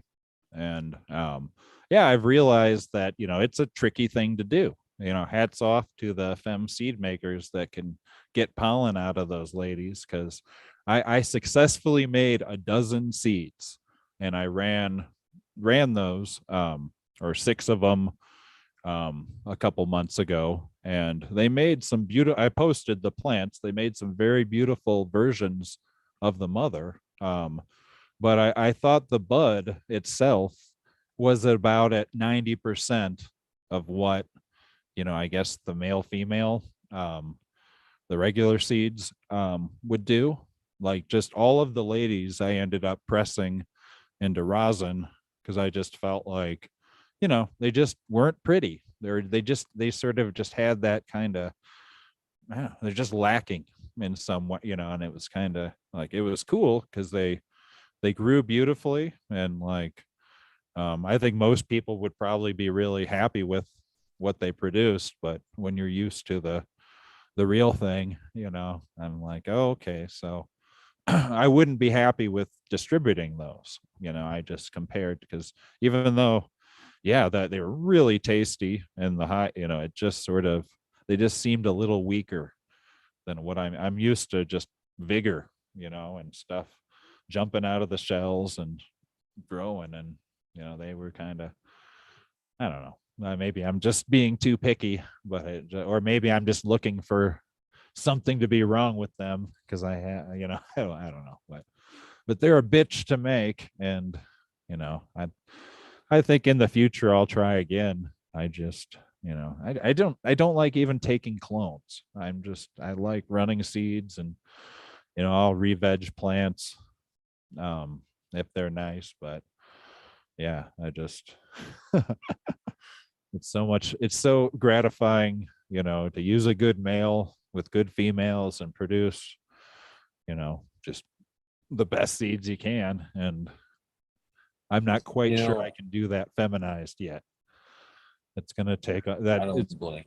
It's going to involve a lot of work, and I don't know if I want to put that work into, but we'll see. It's what the future's for. So I got a question for you that you kind of touched on a little bit earlier, and you kind of talking about now, is the male female ratio there. I've asked at several points in the last year or two if there was a special recipe to get a more lenient to the femme side recipe. I mean, like you spoke about earlier, pop 20 seeds, 4 females, even though 4 females are everything you want. How do you, people try to tell me that that's just the luck of the draw. You know what I mean? You just happen to get out of that batch 16 males, you know what I mean? It should be 50-50. You just happen to necessarily out of that grab pull out a shitty ratio. I find that hard to believe. Have you had batches where fucking 60-70% of that batch were male versus female, being a split 50-50. Do you think there's a recipe to breeding to where time, temperature would guarantee you a better ratio to female side of things, or is it just in the genetics? Well, yeah, everything's in the genetics, and we're dealing, I think, with much more hermaphroditic material than we think. I think like the rarity of true breeding males and females, and I think a lot of times, some females might be actually reverse males that just haven't shown and things. And so, yeah, the gender, of this plant is much more complex than we perceive, and because of that, we're getting like with the Gorilla Dragon OG, it's I've run that maybe 6 or 7 times, and it's pretty consistently done that to me, where aside from other stuff, you get mostly, I'll usually get a higher percentage of males, but all the females, or around 50-50. I have gotten, yeah, really skunked with that strain, but it seems to lean towards, having more boys and 50-50. And, it's all how you think about it too, and that's really, I think, in nature, in terms of nature, that's where it should be. That's where I'm kind of most, when it's kind of around 50-50, or there's times where it's a little stressed, it's picking up on something, and so you're going to get more boys.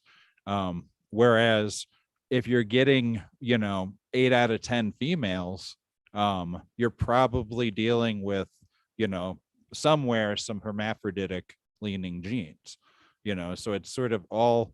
And so it's like, I guess what I'm saying is, with the Gorilla Dragon OG, although you get few females, I think it's really cool that those females are all keepers, or what I'm finding, versus, with my more sativa leaning strains, you're getting more close to the 50-50. And 3 out of 5 are going to be keepers. And so, but you'll get more females, and so it's sort of this balance with everything. Stuff is going to be stronger, in different regards, but you may get stuff that's all female, but it might be Hermy leaning down the line. So it's like, as far as a recipe of that, it's just a balance, it's a juggling act. It's just what I use, these, the 3DG13 and my Grape Laser Light 3 is males, and don't deviate a lot from that, because just from trial and error, those have given me plants that I've liked, ratios that I've liked. And like right now I'm growing the Gorilla Dragon OG Haze, which is the Gorilla Dragon OG crossed with the 3DG13, and I'm already seeing more females, closer to the 50-50. And so, yeah, just, so that, using genetics that, but really the only thing you can do is work with the stuff and, see how it reacts, and, pop a lot of seeds. But it's more fun to try stuff. And so if you're, if you're trying new things, you have no idea how stable they are. And, it's just more of a crapshoot. So, yeah, time is really the only way to, I guess, get what you want. Just gotta, and then find the stuff, and then grow the stuff. I have an old friend out here that, even though, she has access to all my seeds, chooses to grow her skunk that she's been growing since the early 80s, outdoors out here every year, because that's what she likes the best. I mean, it's good stuff, but it's just so different than everything that I'm growing, and she likes my weed, but she just, if given the choice, she's still growing her skunk, and that's what she likes. So it's, yeah, it's interesting. And maybe it's just me, and I'm kind of following suit with you a little bit with that high tolerance. But that's one of the reasons why I don't necessarily have that stable strain. Is, man, I smoke. I couldn't do it. I couldn't have that island strain. You know what I mean? That one that I'm gonna carry for the rest of my life, because I'd burn the shit out of it. I mean, I'd Yeah. smoke from the time I get up, from the time I go to bed. I just don't Right. think I could have a relationship with a strain like that. And I Uh, think with rosin though, yeah, it makes it easier because you know the strains don't have to be those desert island strains. You can almost like, you know, the rosin, it just seems to bring out the best of wheat, of what's inside of it. And so it's like when you're not limited by just burning it, you know, and really yeah, and then you can start blending rosin. You know, when I'm making a lot of rosin, I'll fill up that pre-press, you know, with 4 different kinds, you know, and then, you know, just make it a mixed bet. And so it's always a little bit different, and you can see how that affects, but it's much easier to really feel the effects of the terps and the strains, like when it's in that concentrate form than I find from burning it. And your talent, you know, it's like I get high every time I dab, you know, and it's not this workout or it's and when I was just on flower, I found that, you know, with any strain I get burned out of, you know, but now I'm way, you know, ahead of myself with things, you know, when you can have a half dozen different types of rosin and blend those accordingly along with oil. And, you know, there's all these different interactions the rosin and oil have together. And so you just have so many more options, you know, to turn that switch, because that's what you're doing. And it's, yeah, I mean, I'm not telling you how to live, but I'm just, you know, I really like the change that have, you know, how much healthier it is to dab rosin versus, you know, I mean, I never used to consider myself a smoker, even when I was smoking all those bongs, until I stopped smoking the bongs and my lungs cleared up. And, you know, yeah, I don't know how I could I used to be the bong hitter, but now, you know, I loved going to Amsterdam and, you know, getting at the coffee shop, getting the biggest bong they had, because, you know, they don't smoke like that there, you know, and just sort of being a spectacle, you know, just posting up and getting a bunch of, and just hitting you know, the bong in the coffee. But yeah, yeah, I could do it with the dab now, but yeah, the straight flower, you know, that stuff, you know, it's not like cigarettes, but, you know, it takes a toll on you if you're consuming lots. And, you know, you can throw that rosin in a vape pen, you know, and just, yeah, it's really convenient. And I don't know. goes a lot longer in that fucking pens too, man. That same Yeah. amount, that same gram, that Yeah. gram in a vape pen, All right. long, long way. I was never that, you know, in love with smoking. And so, you know, I never smoked cigarettes. When I was a kid, my parents in the 80s both were chain smokers. And so when I was in high school and stuff, it was like I just gotten my mom to quit when I was 14. And so, you know, the idea of starting, well, I just, you know, and I'm glad, because with my personality, you know, if I had ever started smoking cigarettes, you know, I would be one of those, you know, 2 pack a day, you know, just never not smoking cigarette people. You know, yeah, that's how I do things. And, you know, it's a blessing I never, you know, started that, because I don't think I could quit, you know, I don't, but yeah, so it's, yeah, I don't know. I'm happy that I have a way to just, yeah, 20 hours a day, you know, be imbibing, but not having to burn anything. Or, yeah, it's just nice to be able to be high without the heavy bodily cost. But, you know, if you're just smoking a little, it ain't hurting you none. But it can be excessive You're a heavy user. Gorski and Chad, I know you probably already touched on this, but I say let him shine, let him shine. He would like to know more about the Poontang BX times Great Laser Light 3 smells and effects. Yet, he says, dang, that cola on that. Wow. Yeah, those were really, yeah, had very soaring, up sativa. Both of those were, like Grape Laser Light 3 is a soaring grape sativa, and Putang is a soaring soaring lavender, um, sativa plant. And so they came together really nice.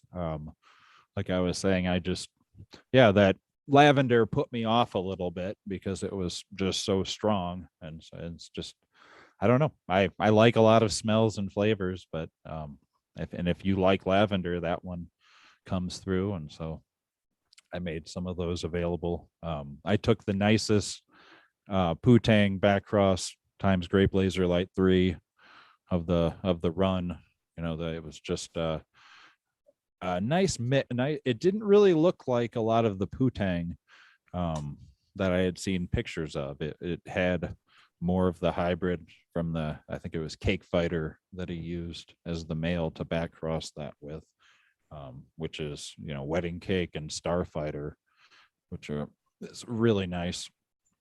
I've grown that Cake Fighter, and it's one of the best ones that he has given, flavors and stuff. And so, yeah, it has, but it didn't seem, nothing can deter that lavender.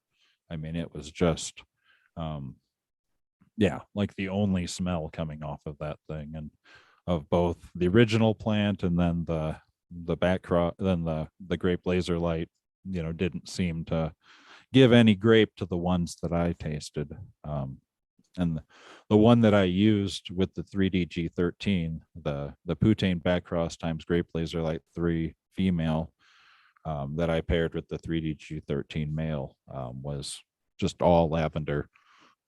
So yeah, I expect more of that from the 3D. Yeah, the 3D male will just, further amplify that whatever was in the female. So yeah, I expect that to be a pretty nice cross for someone who likes that smell, that terpene.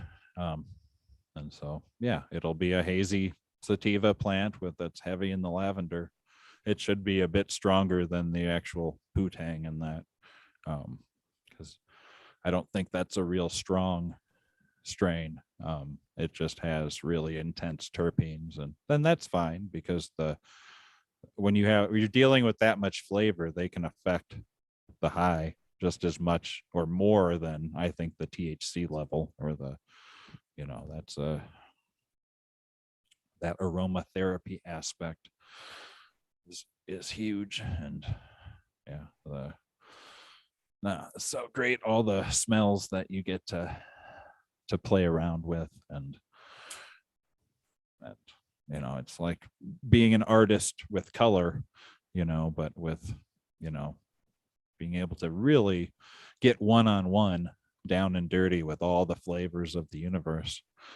I mean, that's there's not a lot of stuff that allows you that. And I saw some guy in India, some video of a dude who, he just worked on a street corner, and if you brought him a perfume, he could make a fake copy of it in like 5 minutes or something. He could just smell it and then, mix together the shit and give you Chanel number 5 or whatever. And it's kind of, yeah, it's nice to work with smells. And I don't think I could do that, but it's fun growing We're only plants. that easy with cannabis, huh? Yeah. Well, it might be. They might, when they actually start putting science behind it and get it all genetically mapped out, and are just able to sort of breed with such certainty. I always think about how, it's such a cool time to be a breeder, because, in the future, I'm sure cannabis breeding, there will always be people doing, low stuff, what I'm doing now, but, it'll be I'm sure in the future overshadowed by genetically engineered, just super weed that, you can't help not growing because it's just, it grows so well and so efficiently. And, but so, yeah, it's cool to be a part of it in this early era, um, of legalization and all that and normalization.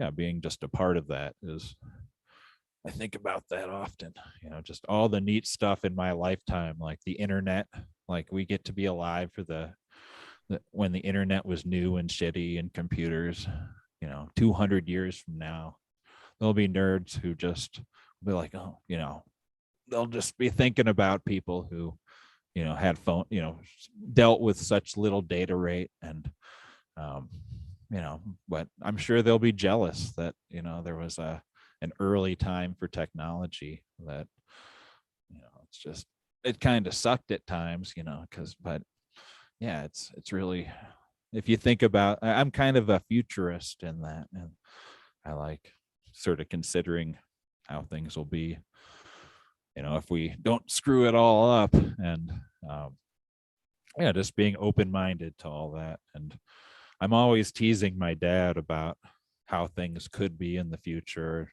It's just like, oh yeah, dad, maybe in the future that, people won't even see gender. They'll just sort of like see people as people, and they'll just, and it just freaks him out. He'll just, I don't want to do that. And he's like, no, you'll be dead. Don't worry. But, it could happen. People's attitudes can drastically change, or you just, I just like to antagonize boomers a lot. But no, it's just kind of interesting to think about where this could go. And, with weed, and it's fun to be a part of these early times where you can just do this work and make these crosses. And, it's still so early that people are interested in them. And, just before it's gotten so commercial and big. And yeah, I think that's a fun part of history to be part of.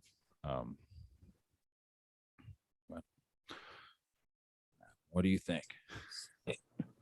Yeah, I agree. It is a wonderful time to be alive in this blooming phase, re-blooming phase of cannabis. It's always been a rock star. It's just necessarily money and greed has suppressed it in the last 100 or so years. I mean, it's been the same plan it's always been. It's just, like I said, more money and greed that's suppressed it.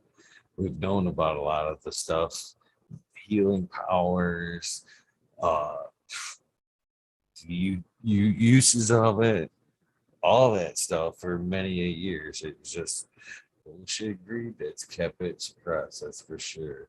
Intro Sensimilia in chat would like to know how old is your male and how many crosses have you made with it? Are you talking about like the 3DG13 when he says my male? Yeah, in general, because I use different males at different, but that one had I have that now. I guess I've made F4s like every year or two. I'll run a new generation of 3DG13, to get more male pollen. And so yeah, this round of seeds that I currently released is the F3 generation. And so I don't keep a clone male around for a long time. I'll make the seeds, and I'll take 2 or 3 males that I think are the best and save pollen from them, and then get rid of them, and then do crosses with that. And then, kind of when I run out of that pollen, I'll run some more and do another generation of that. The 3DG13 is, yeah. And so now it's really stable now. It's much better than the first, the F1 males that I originally used for Grape Laser Light 2 and a bunch of other stuff. Yeah, they're, they were really great, but the F3, I've done work on the 3DG13 that's made, it even make better crosses now than it did 4 or 5 years ago. So yeah, it's just something that I'll just keep going. And then I find I use Grape Laser Light 3, which was years ago. I made a cross with DJ Short, Grape Crush, and what was it, like some bubble gum, and this Laser Light Vortex double, a bunch of, it was one of those mad crosses I had made early, that I crossed with Grape Crush, and it was just this poly hybrid that gave just a bunch of different expressions, and I ran a bunch of those seeds early on, and I got this Grape Haze plant. It was a female that was unlike any of the other hundreds of seeds I had from that run. It was just grape candy. It was as special as the 3D G13. It was just this single female that had no mite, not mite. I never got spider mites unless I had that plant, because the original Grape Haze clone, the mites loved it. But I crossed it with the 3D G13 for Grape Laser Light 2, and then have made back crosses with the 3D G13 to make Grape Laser Light 3, 5, and 6, which are just, I keep on using different generations of 3D G13 males on the subsequent crosses. And so it's really heavy on, it's heavy on the 3D G13 because of the male back cross, but I always pick for the Grape Laser Light, Grape Haze characteristics in the female. So it sort of keeps, so that's one of the lines. And so males from the Grape Laser Light 3 and above are very nice to use on any female sativa to kind of bring it down and give it flavor. And so I'll use as a male 3D G13 or Grape Laser Light 3, or, I just use some Bubba Kush 3-headed dragon pollen that I had in a bag because I, wanted to mix it up a little bit. And so, yeah, but for the most part, my basis of boys are the 3D and the 3D G13 and the Grape Laser Light 3. And I find that, they're really stable to use, and they, depending on what I want to do with the cross. If I want the cross to sort of just be like the mother, I'll just use the straight 3D. But if I kind of want to give it some extra flavor, I'll use the Grape Laser Light 3 and then find something and then use the 3D to sort of lock that in. So they work well together. I don't know. There's not a lot of science to it. It's just what I found works with what I have over the years to produce a good end result.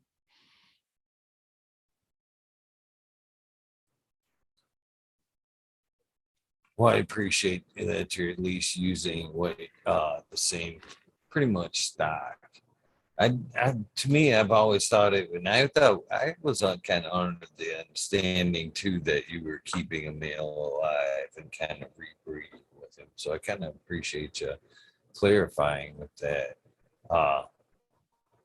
But do you think, you said it, he basically improves every time? What are some of the traits that you've seen improve over the time since the first male? Because that's, I would say this. It's so hard to figure out what he's bringing, right?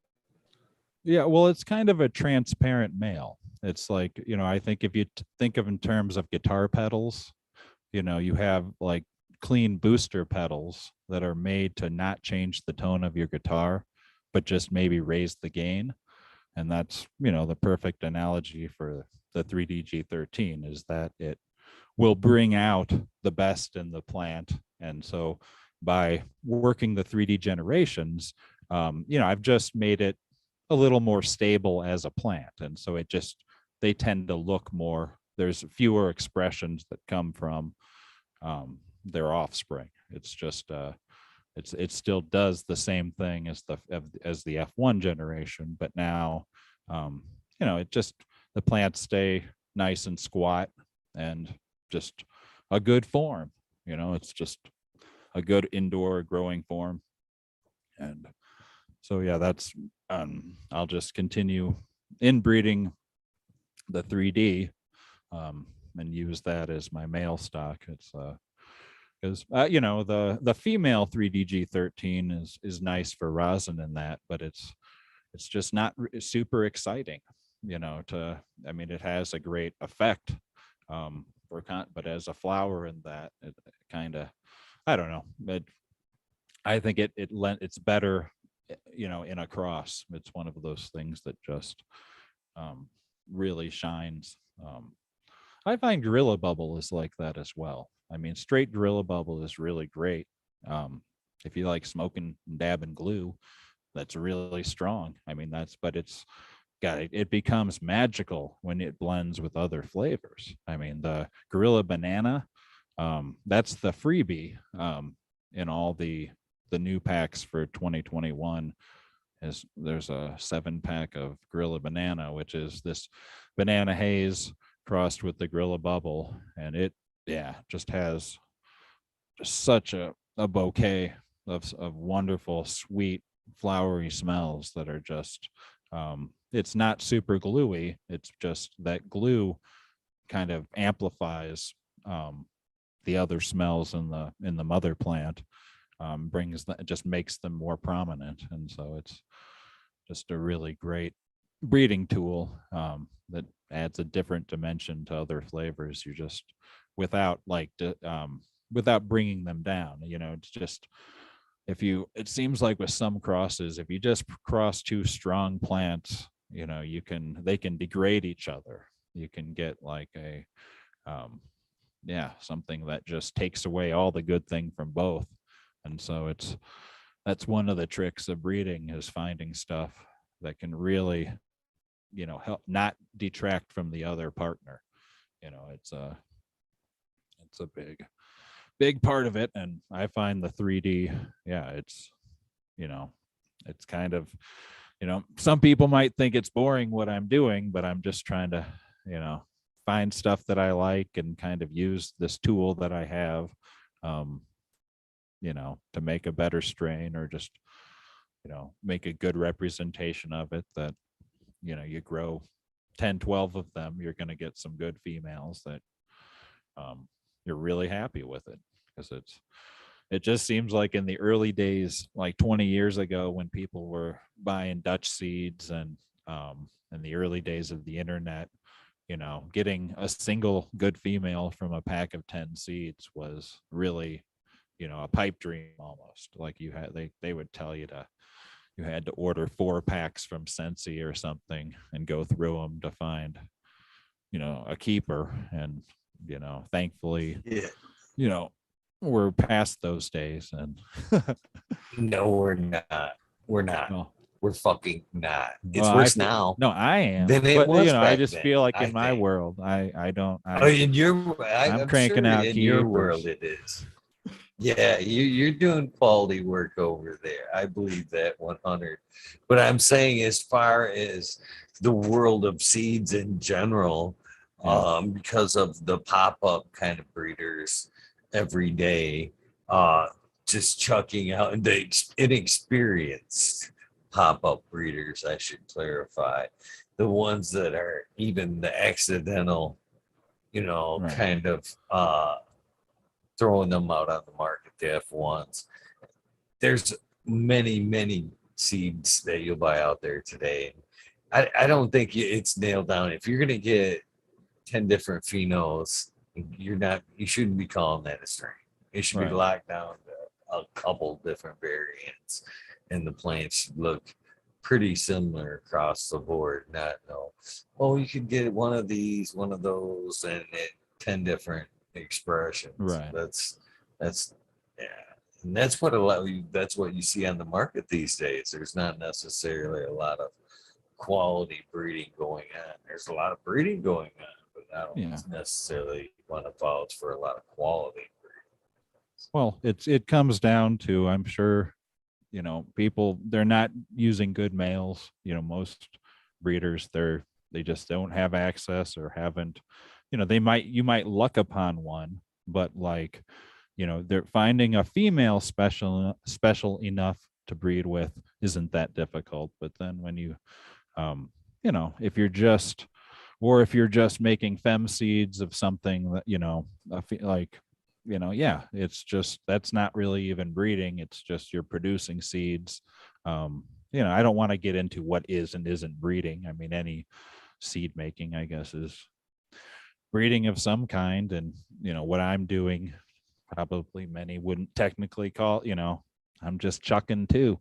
But, it's just how thoughtful and how much control you have over both sides of the equation. And, if a lot of people are just collecting, they like the idea of crosses, I think. And so they just, they don't intend to grow things.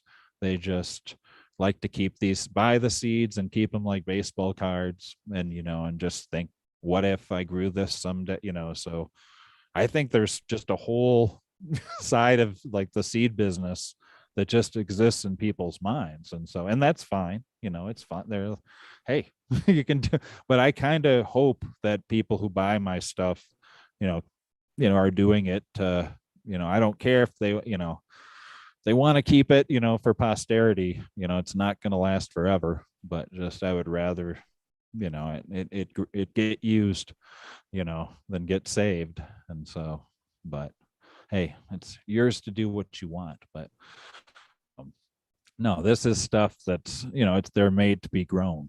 I mean, they're just, they're not just good in You concept. said one word in there that kind of made my ear raise there, and that's the intent.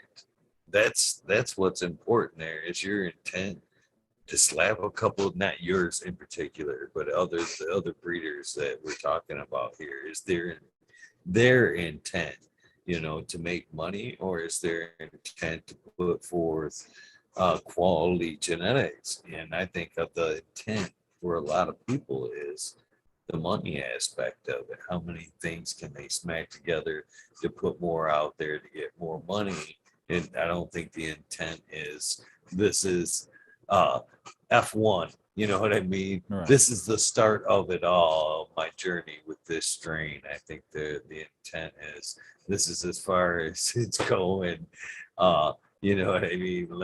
When it sells out, it's gone, whatever. Just flash breeding, I guess. And, and that's for a lot of people growing, they just want something called something that they know, that's feminized, that, they can get something from, and then they're happy with it. It's they're not, there's not a lot of, there's a lot of growers like that who haven't graduated to, good genetics, or to really, they have to kind of go through a learning period of just being happy with anything. And then, then you get picky. It's just, that's the fun part of this, is the more time you put into it, really, the pickier you get and better you get. And it's sort of, so yeah, there always be, like, I'll be waiting for them, to graduate to antenna seeds. And, that's kind of, that's fine. There's a place for everything. And, you got to learn with something that doesn't discourage you. But, I've sent a lot of friends seeds that, want, over the pandemic, they wanted to start growing in their house. And so I'm like, oh, I can hook you up with something.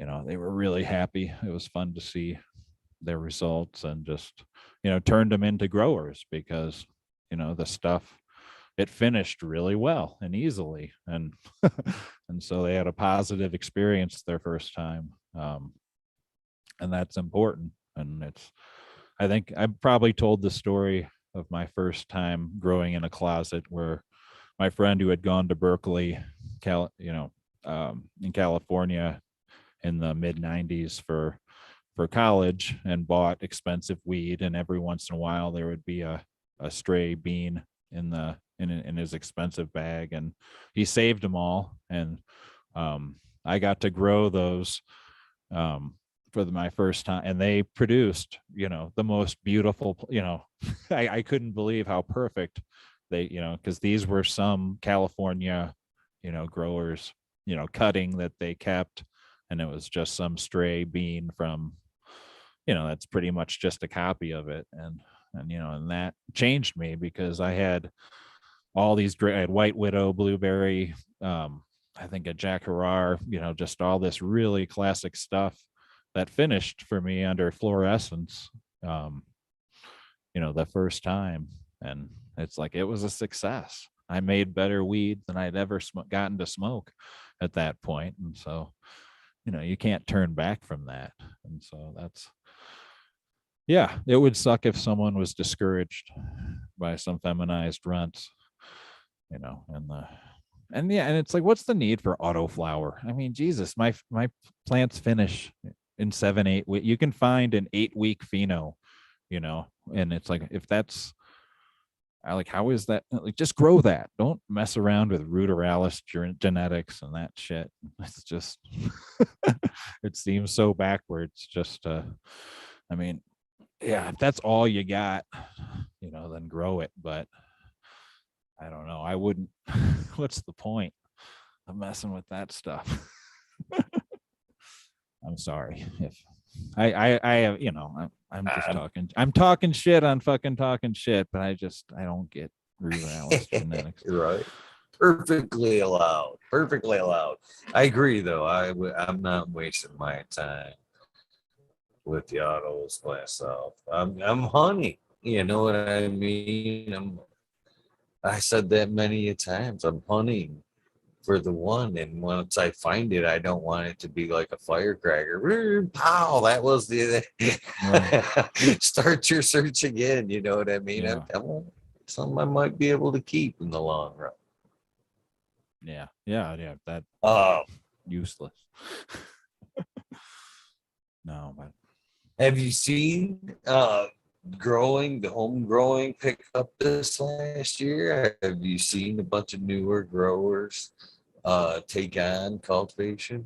I mean, just people I know. I mean, just like that I'm friends with in other places, I'll get a message on my Facebook or whatever. And I just had several. So I assume that if several of the, the small circle that I know, if they just decided to, out of the blue do that, then I'd imagine that a lot of people who had time on their hands, like, it's a great thing it's so much fun. I mean, setting up closet grows, or, and then you move to a whole room. I mean, that's like, yeah, like, and now that you can have LEDs, I mean, I can't imagine. People are so spoiled. I mean, you can put so much light into a closet now that, it's worth your while to, I had a buddy he lives in the city, and he moved from his apartment into a building because he just wanted to have, he didn't have space to grow. And once he spent last summer moving in and out a Gorilla Dragon OG plant, from his back porch, into a light chamber. Because I made him, I said, you got to make sure that it's in total darkness. You can have it on the porch during the day, but you got to put it somewhere. And so, yeah, he's successful. And that, turned him into a grower. It was just doing a couple plants, and, and so, no, I'm sure, it looks like I'm not, I guess I'm not the person to ask what's that, because I'm in a remote place, and I don't know what the kids are doing in the city, but that's just my perception. So as things take off and legalization is picking up around the world, I do think it's funny. Green 13, I believe it was on the show the other night, pointing out that here we pretty much kicked off the ball for like, well, there's other countries, Amsterdam and that, but as far as the real push for legalization, we kind of rekindled it. But then we're getting surpassed by so many other countries, beating us to legalization. It's Yeah. almost funny. But so as we come across to that, do you have plans to kind of upscale for what is going to be a much larger market? And do you plan on ever maybe taking on the large market, the retail, like big growers, licensed big growers type? You ready Oh for yeah. that? Or do you ever plan to take on that type of market?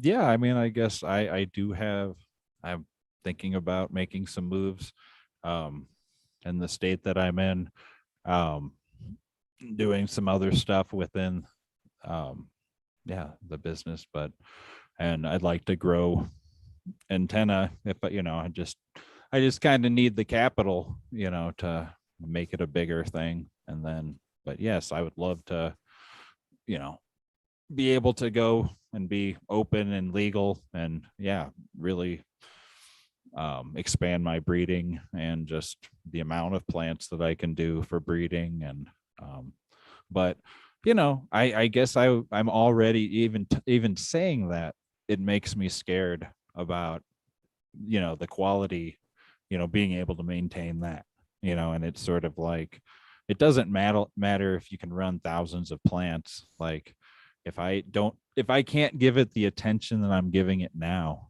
I don't think it would be any better. I think that's really why it's so doing so well now is I'm giving it my full attention and it's not being driven by commercial sort of disease, commercial ideas, or I'm just sort of getting my stuff out there. And yeah, if I were had a I'd like to have a license of some kind, to expand the genetics, but it's uh, I guess I don't have a real good answer, but yes, I'd like to very much when I have the money to do it. I'll put it into it. And but right now, if there was more of a demand for the seeds, I'm sure I could meet a greater demand if I needed to, of anything. I'm just doing it real chill and just making small amounts. And if something happens that I need to make more, I will. But right now, you're still able to get all the stuff I'm talking about. And it doesn't sell out immediately, but and that's fine. I think the people that buy my stuff, like, they want it. It's just they didn't see an advertisement. They didn't, they for whatever reason it came to them. And I kind of like that. And so it's yeah, I'd like to make more money, but it's sort of I think that will come if I just continue doing what I'm doing properly. And but to the same effect, if I have to do the work and do it to it's there for the taking. If there's a someone else is going to do it if I don't. So it's and more power to them. But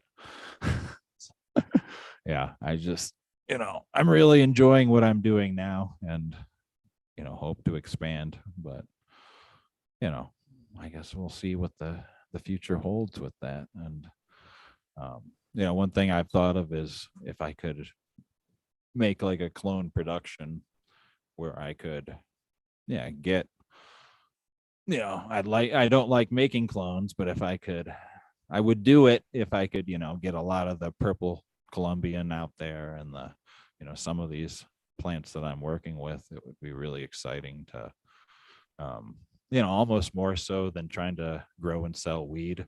Like that kind of, I don't know. I mean, I guess that would be fun, but on a large scale. But it also sounds like a big hassle. Like it'd almost be more fun just to produce lots of clones that other people could do. Then you're not trying to sell them a flower or anything. You're just giving them the best genetics so that they can do it themselves. And that's I, yeah, I think I like the idea of that. I like that answer. I really respect and appreciate that answer 100%. I've been kind of talking about quality a lot lately, last couple of weeks.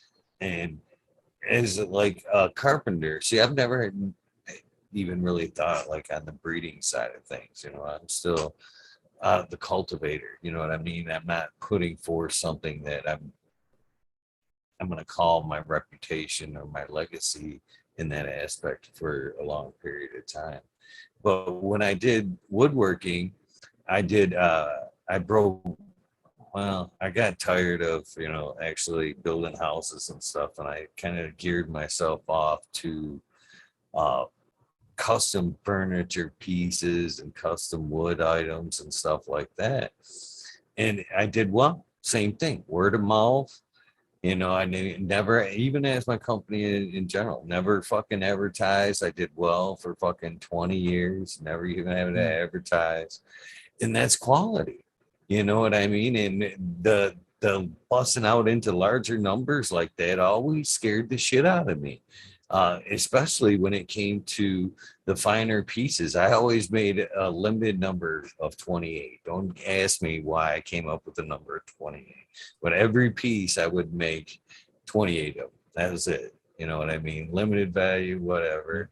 And people were always like, you need to put this stuff on the internet, man. You could be making a ton of money. And that shit scares me. You know what I mean? It's fun to make 28, but when you start pumping out 1,000 or something like that, now you need help, and then you're putting your reputation, your quality into other people's hands, and the qualities is what's got you as far as it has. So to say that you would rather take it, work your genetics and concentrate on the quality, and then take it to a point, well, if you want more, then here's a clone, make 100 of them, here's your quality. That's ensuring, here's what this is what I've worked so hard on. Boom, this is my representation of my work, and you can take this and make it forever. But when you start making thousands and thousands and thousands of like commercial level seeds, can you guarantee that the quality is going to be there every time? Can you rest your reputation on the quality of that strain slipping throughout production? I don't know. I'm not a breeder, but the thought of the quality, even as a grower, Fabvariousk, I worry about that. As here in Michigan right now, unless you take on like a micro grow, your branding, your name is in jeopardy. Because right now, at one point I could deal with the dispensaries and provisioning centers straight on, and I knew what kind of amount was being delivered to each dispensary, so I knew it was like always fresh. You know what I mean? It was always a good representation being put out there. But nowadays, if I wanted to do that, I'd have to turn it over to a processor. And the whole thought of turning it over to somebody else and letting them deal with it and letting the product degrade or whatever, it still gets to me, man. So I really respect your answer there for that reason right there. Quality first. That's that's very respectful. Very respectful. Well, thank you for, but like, I mean, quality probably can be done at a high scale and will be once they get things figured out. But it's just, I don't know. I guess I'd like to feel with my ego that, there's something to be said about the single breeder, doing what I'm doing, like mattering in the long run. But it could be that in the future, science will just show that, once they get this all figured out, the things that I'm just sort of trying to, like a blind man and, just leading himself, through the woods, they're going to be able to explain with actual science. And, and so it's kind of, I'm doing this, kind of like with cars, like when cars were simple and people, if you understood some, mechanics and engines, you could fix a car. and now they're computers and way above most people's heads. And it'll be the same with cannabis. But so it's a I appreciate being alive during the time before the technology, that all we have are the people who are just using instinct and just trying to fulfill their own desires, to work with this. And and in time, everything we're doing is just going to seem like, oh, they were just messing around. But that's cool too. Like, because those people, the people that really will know about this stuff, will think that was really neat, like what I'm doing. Like, they'll look back and go, oh man, like that dude didn't even have this equipment, and he was able to figure out those strains, and just being led by his head. And so yeah, I think they'll be impressed by this work we're doing now. So yeah, man. But that's what should I So are you I think my wife wants looking to bring in? What'd you say? Oh, cut in on you. I was going to ask you if what you were thinking about working on in the future. Is there some things that you're looking to bring in to work with? Or again, we're just looking to nail down the lines you have. And there's nothing wrong with nailing down what you got. That's Well, for I sure. just continue working with my lines that are good. And then just Jeff's always sending me new shit that finds its way into antenna, and he's cool about me using whatever he sends me. And he has a good line on just these known it's fun to try all this stuff that I hear about. He makes really great, the best freebies in the business. And so it's a lot of the antenna stuff is a marriage of bad dog genetics. But yeah, so that keeps it fresh. And so it's kind of nice to get that stuff to kind of mix in with mine and see how it works. And then, I just run my laser lights and my other lines, and just, now I've been thinking about, like the new head games, and, doing something with the red laser light, the Cali Mist crosses. Those are, because they take a little bit longer and take up a bit more space in my room. I haven't been messing with them as much, but yeah, it's such incredible. I mean, that Cali Mist that I got from this guy, Mr. Alkaline, who was on ICMAG. He was a big fan of DJ Short, and just had a very, I guess, heady outlook towards growing. And he, I think he might have passed away. I'm not sure, but no one's heard from him in a while. And there were some rumors to that effect, but he had spent several years inbreeding this Cali Mist, and writing about its magical properties. And then he gave it to me, and I crossed it with all my best males of the time and made 4 different red laser lights from it. And all of those are pretty spectacular. They just need a little bit space, but outside they're just very, people compare them to, that wonderful 70s sativas that are magical in people's minds for those couple years they were available. They say that harken, because the Cali Mist, it's wonderful stuff, but it's, not very stable. It just kind of, it likes to just grow and grow and grow and flower. And so by hitting it with, some antenna sativa males, they made it very, just made them much better plants to grow. They're still beautiful sativas, but they just have more resin, and they just grow nicer buds and finish in a shorter period. And so they're just if you're an old school grower who outdoor, you know, in a warm place, I mean, that stuff, the red laser lights are really fantastic. That they would be the ones, if I got to grow in the Philippines, I would probably grow first, because they just, you know, I think the real magic would come out in a place like where they could just flower forever, because they just seem, the more they flower, the more, you know, beauty comes out. And it's, you know, kind of like by my making the crosses with the 3D and the grape laser light and stuff, it's sort of, yeah, it's almost the difference between playing a record, you know, which is a performance of the record itself, and then which is what kind of the straight Cali Mist is like. Whereas I guess my crosses are kind of like the CD of that performance. You know, it's kind of like, yeah, it captures, you know, the beauty of that, but it's, you know, I guess not going to go any further,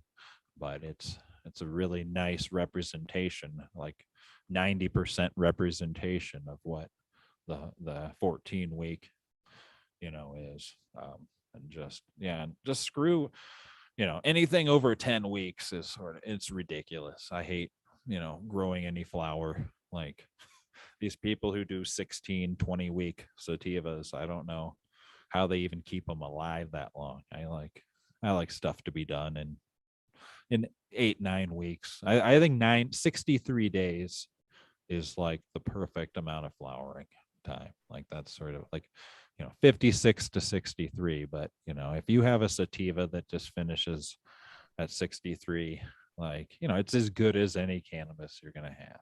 It's just like, that's, you know, it's not going to get overdone. It's just, yeah, gonna rip. And oh, you want to have a bong break? Okay.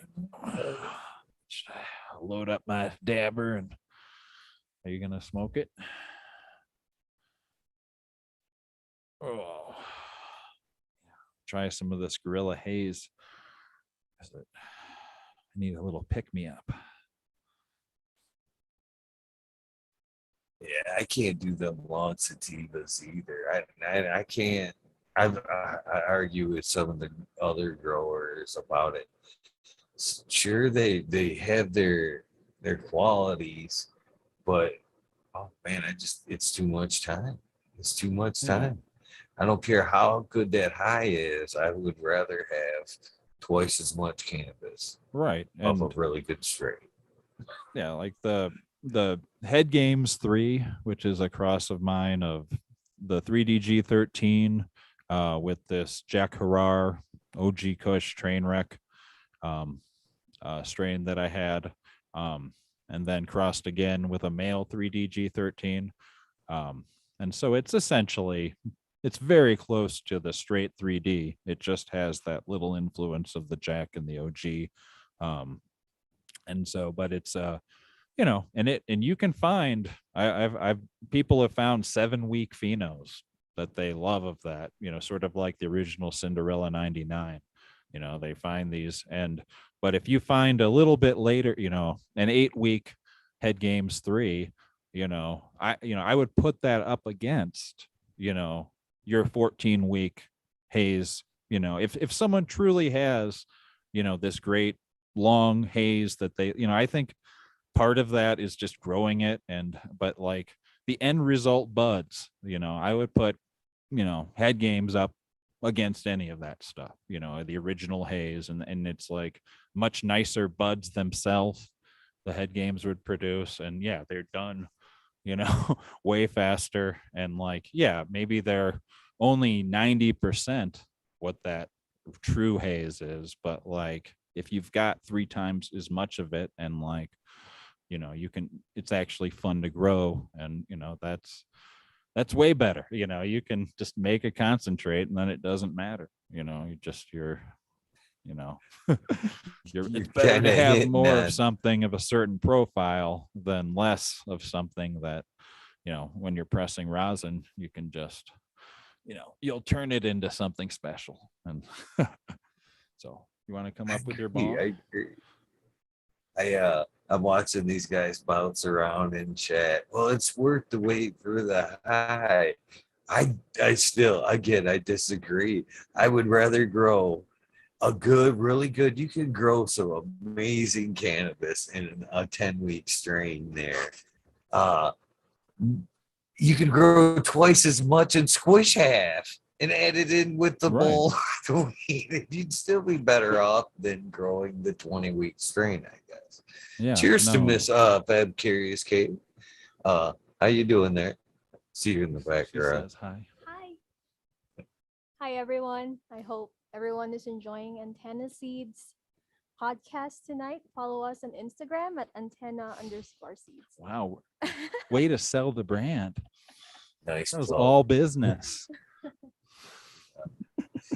It needed to be done, though. It needed to be done. You have to throw that shit out there. All right.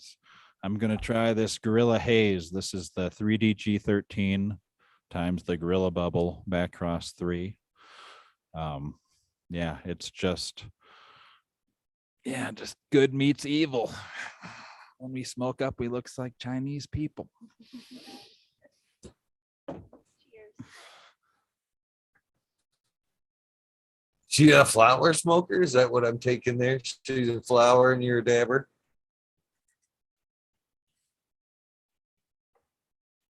Not tender.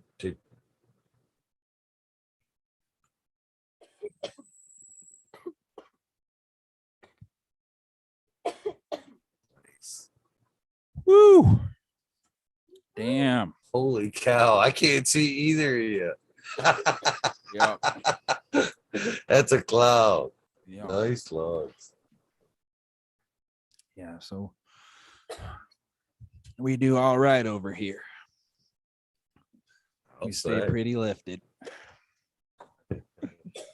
Was she smoking the matching flower there? What was she smoking?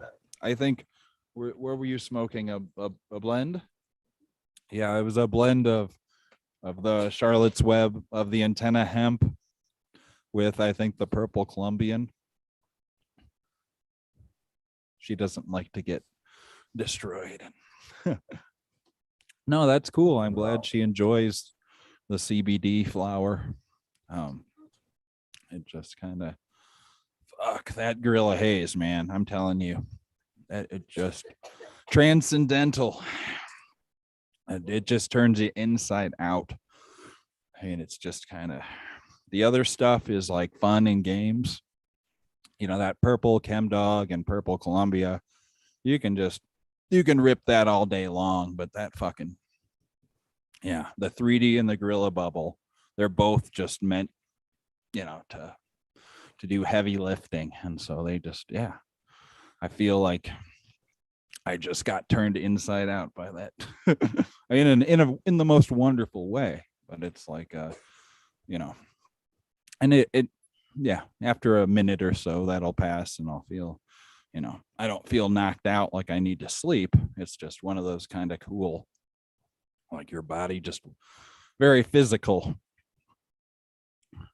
But whew. Chad's kind of poking fun at you a little bit there, cool. almost basically calling you magician, you two a magician there, because you both took the hit, blew out the incredible cloud there, and she was there, then she was gone after the cloud dissipated. Almost like a magic trick there, you guys. It was kind of funny how it worked out. That's all. No, that's great. Cheers. No, it was a pretty thick cloud, man. You guys did yeah. throw on a cloud there. Holy cow. Well, that's awesome. That big bong she's got really, that puts it out. And I couldn't do that, man. That shit would kill me. Oof. I like my flower, but not like that. Yeah. Well, I mean, that's how I used to smoke my bongs. Just, you know, every 15 minutes, it seemed like. And yeah, so it was, I had quite the capacity, but yeah, I find that rosin just, you know, it's much easier than smoke. to take giant hits, as long as you can just handle, it's like those guys who eat hot peppers, they can, they just have that, they keep their tolerance up all the time, and then can just, and I enjoy it so much more because, some people, if they hit dabs like that, it really disables them, but it's fun having enough tolerance to where you can kind of, enjoy the heat of the pepper, so to speak, and just, without it just totally taking you out of commission. But yeah, I mean, I have to have a little bit of flour myself. I have to balance it out. I can't dab. I have to have like dab, at least a couple hits of a joint, and a couple dabs, maybe a joint. Yeah. I can't be dab. Yeah, I mean, I just kind of like, I've never been a big ritual smoker. I just, I've always been a bong hitter, because I just wanted I wanted to get as high or get medicated, get tuned into where I needed to be as quickly as possible. And so it was kind of, I guess that's why I'm drawn to the concentrates, because they sort of, they let you do that with minimal overhead. And so, yeah, I'm just shooting for a point, and, those things, they make it much easier. But yeah. Oh, fuck. That thing just took my head off. And not just the amount of the cloud there, but you take a pretty healthy dab. I've noticed the 3 scoops I've seen you take that haven't been small dabs. Some have been some pretty nice scoops you're throwing in the bucket. Yeah, well, it's another luxury of of being the grower. You just that. Now I think about that every day, of just like, they're, one of the greatest things that you can have is just access to good flour and a press, and just, and not have to pay $100 a gram for that. It's just like you're doing something right. And you can figure that out. Like it's I don't want to sound cocky or anything. I'm just grateful for, it's like, I'm not a rich man, but I found a great wife, and I dab great rosin. So, that's better than being super rich, So Back to the quality of life, I think. That's important. Oh, that It's got blessed. I feel blessed too to be able to fucking smoke like I do all day long. No. If I didn't grow, I sure wouldn't be able to consume nearly as much cannabis as I do. Oh, I couldn't imagine what, I guess like what I can do with $300 worth of electricity. The amount of medicine that I can produce in a month, like it's pretty extraordinary. But yeah, if I had to try to buy in a dispensary what I, even a 10th of what I consume in a day, it would probably, be a whole lot. I'm sorry if my voice, I'm just kind of that last dab. it beat me. But it was nice. Nah, I love it. Yeah, we talk about the price too. That's one of the things that actually got me started in cultivating there, was the high price of cannabis and the stepping it up in quality cannabis. I think it was all right as far as cost when it was mids, Right. but when let's see here, I think the goods really started becoming really normal to me about 93, and they were around but not necessarily every day.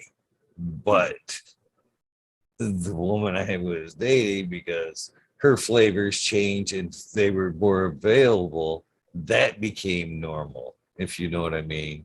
The mids were no longer good. We were smoking now the higher quality cannabis. And Right. that was starting to fucking really be costly, you know. Oh, yeah. At that time I was paying, well, basically what market prices are today, but or were up until this last harvest, was a couple $100, $200 an ounce, and that was times four, $800 a month. Oh, You yeah. know, I we went through about a year of shelling out like that, and I'm like, this is fucking ridiculous. Oh, You I know. know, I'm gonna, you know, I'm gonna score some lights, and I don't care how much, you know, it can't be that it can't be $800 a month to Yeah. fucking run some lights But I and think that's get a things pretty, going. yeah, that's, I remember being at that point, or in, 20 years ago or 25 years ago, when, like, in Chicago, I mean, I remember ounces of, like, super dank weed were $480. I mean, that sounds like, total frat boy prices, but, like, it was just, if you wanted, access to some of that crazy stuff, like, if in yeah, I mean, there was really good stuff to be had, of all ranges, down from the big gangster rolls where they just compress 500-pound brick, and keep it in storage, for when there's a drought. And people were smoking that for $100 an ounce, and probably still are to this day, um, over there. And then there's these, I remember at one time meeting this guy who had these mids where they would grow in this warehouse somewhere, and for some reason, he had these really nice, like, $50 quarters of stuff that I think it had been lightly shook, but some of it had seeds in it. And so it was really bizarre, like they were growing Hermes or just not letting them go. And like last year, I ran into that guy on Facebook. I hadn't spoken to him in like 20 years. And I tried to ask him about, that stuff. I was like, was was the guy making seeds, or how come some of it would have beautiful ripe seeds in it? That were easy to pop out, and the stuff was really great and really cheap. But he just got all freaked out when I asked him about it, and unfriended me and, like, blocked me. Like, it was just like, really, dude? You think I'm trying to, like, like, I just was curious about some weed he had sold me 25 years ago, and he was still, being an OG or whatever, and trying to fucking, like, he wouldn't talk about, like, and got all pissed off that I even, like, broached the subject. And so, yeah, I guess I'll never know what, yeah, it was the You're origin of past the that. laws of limitations, aren't you? You can Yeah, talk no, about it 20 was, years. yeah, I was, because it was Supposedly. really interesting strains. And when I lost all my seeds that I had from, because I saved a bunch of them. And when I first had grown, I tried them, and there was a lot of interesting stuff in there. They didn't seem to be hermaphroditic, and so you'd get true males from them. And yeah, and so I was just really curious, what the guy, who had produced that back then, what he was all about. But I guess he didn't want to talk about it, which, that's fine. Oh, excuse me. But I like the history of stuff. It's kind of, I guess I'm just curious. I remember it was the first three guys that I met in my life that sold me weed were all named Scott. So that was kind of What are the odds of yeah. that? But I'm actually, as you say that, I'm like, because that's like weird coincidental. I mean, you'd almost have to be looking for a Scott. Do you have him so weed? Yeah, no, it wasn't. That's You know, they were all introduced to me, you know, by other people, and so it was, pure coincidence that in the first Scott was really the coolest. He was he's since passed away, but he was an older guy who still had his connection, like from the 80s. This was like in the mid 90s or whatever, and it was like, really compressed stuff, but it was, old school. It wasn't, total bunk. It was really, it didn't look like much, but I'll never forget the experience, that I got from it. It was just some, yeah, I mean, and yeah, I was a novice smoker. It was some of the first, and so, anything with THC is gonna affect you. But yeah, I just remember it fondly, getting these compressed ounces for like $140 that were, very satisfying. My friends who were getting, dank at that time and spending a lot, they would kind of laugh at it, but if you rolled it up, it was, had a much better kick to it than a lot of the beasters they were getting at the time. And because that, yeah, trying to find good weed that hasn't been, shook or anything like back then was really, you could pay out the ass for stuff that, that wouldn't even get you high. It had been shaken so much. And so, yeah, that's another reason growing your own, just having control, of that, it's not fucked with, you're not going to mess with it yourself. So, just. when was the first time you remember actually seeing like a trichome bud, like we see something like we see today? Because I remember, for the first time, so like you're saying, it was pretty much brickweed, squished, shooken, you know what I mean? To get one that was really good, the first time I seen that, I was like, I remember smoking one going, there's something on it. There's something on it. You know what I mean? I was just still that green, if you will. It's beautiful, but there's got to be something on there. What was your first experience with actually seeing that? That friend of mine, when I, right after my 21st birthday, I went to visit him in Berkeley. He had an apartment just off campus. And yeah, and I was not, at that time actually a smoker. I was someone who I think it was a couple of weeks before my 22nd birthday is when I started smoking, and haven't stopped since, that moment. But it was just, and that moment was because a roommate of mine, a new roommate, had gone down to Southern Illinois and picked up just a quarter of some really dank shit and brought it home. And I took a one hitter of it, and it was life changing. I just went and made some music and blasted off a nut and fucking was like, no, man, this is a part of my life now, but prior to that, in visiting several years earlier from that, I had visited, or I guess it wasn't that much earlier, but around, when I was in California, yeah, I got to try some AK-47 out of a big bong. And, being a non-smoker, or it had been a long time since I'd smoked, when I tried that, that was just unbelievably, incredible. It was just, yeah, I felt that. And, just sort of sitting on the couch and the music, going through your body, and it being like, holy fuck, I don't have control of this. This is just, I'm as high as my dad was when he came to visit me. It was just like, that's kind of the, yeah, I remember that. And then when that friend came to live with me in Chicago that summer, he had an ounce sent to him, and we made a gravity bong.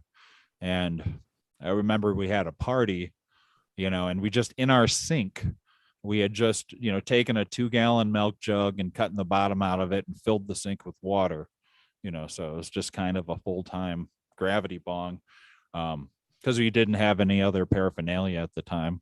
And, and people were hitting, this California dank, and it was a fun party.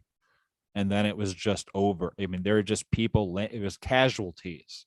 There were girls crying in the corner because they were just, this is Chicago. They were used to, just the shitty fucking whatever weed, the dirt weed from, the crunched Mexican. And this was the real shit.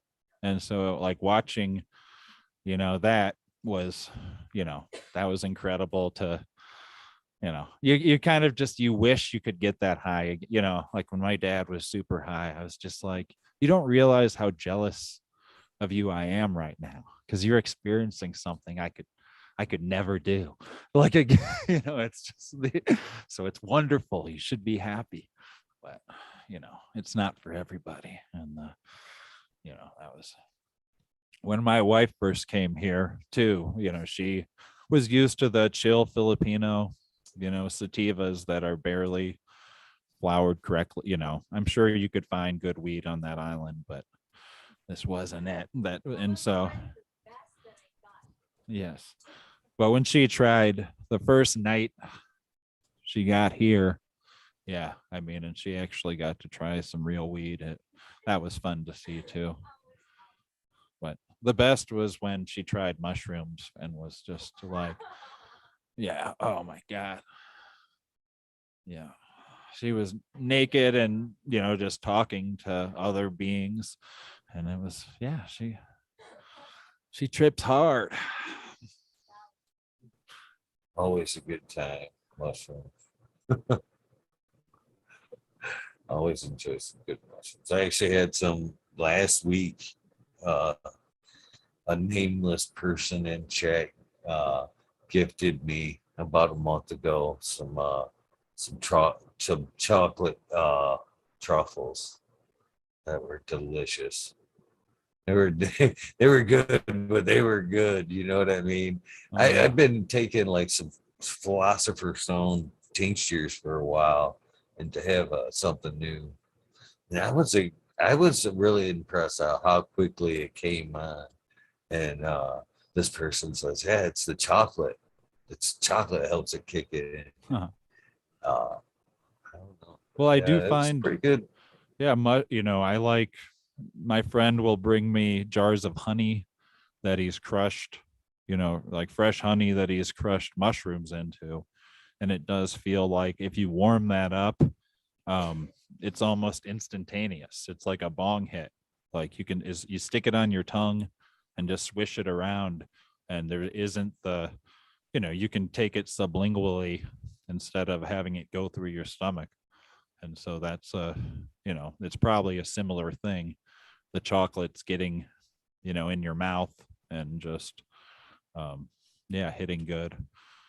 And I like to when I make edibles with my oil, that stuff, I can decarb it on the spinner heater for like an hour or so, and then just add it to butter while it's hot, the oil, and then make brownies or whatever from that, or just save the butter, and put it on something. And yeah, I like that for the hot tub, when you just want to get like so fucking balls out high, like it's just that, but yeah, the edibles, there's something totally different. Like,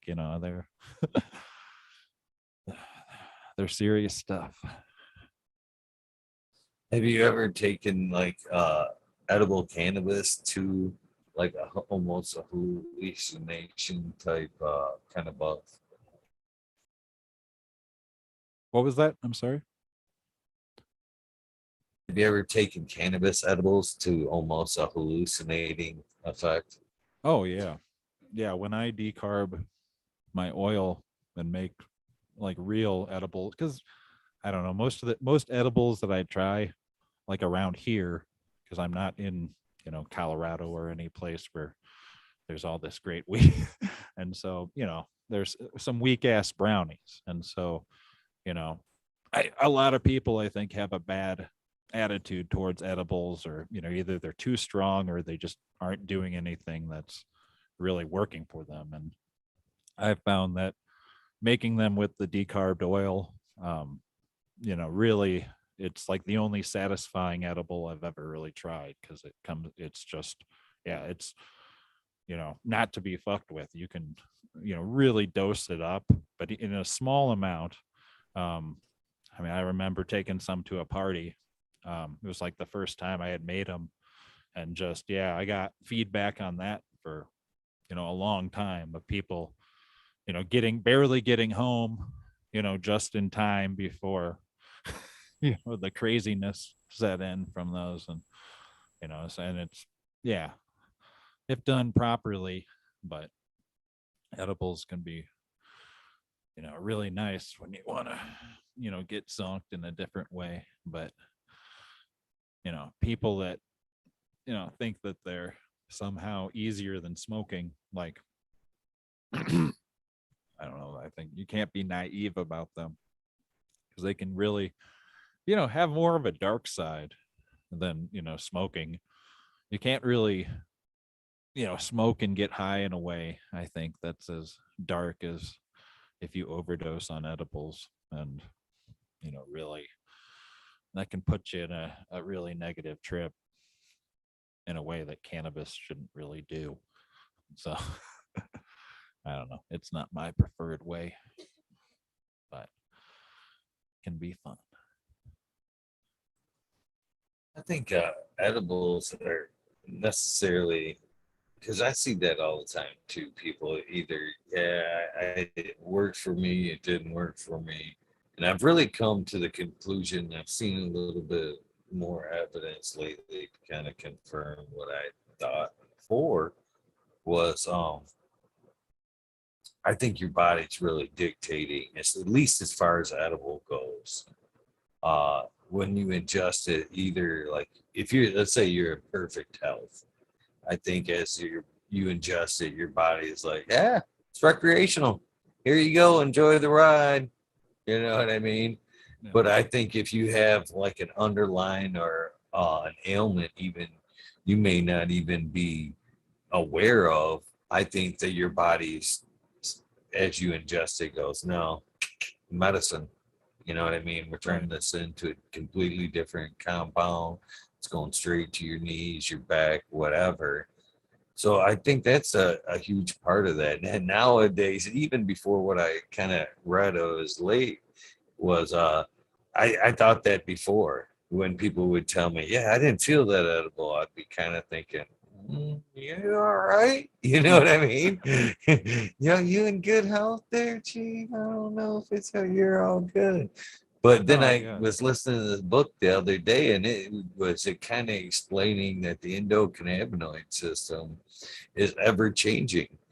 So it's never really doing the same thing throughout your whole life. Right. When you're young, it has different functions, and as you get certain ages, it's performing different functions. And as you get older, again, one final change. So I think that has a lot to do with it too. What phase of life, or again, what kind of health shape are you in, or your endocannabinoid system in when you're And ingesting. it's interesting to think of it in that terms of, like, rather than saying, oh, children shouldn't use cannabis because they're developing, and then, just if we had a more nuanced appreciation of all those different, times of our life and how we're reacting to things, and could specialize, the cannabis to those times where they do, I'm sure there's good and bad that can be done at all times, depending on how you're doing it and what you're using.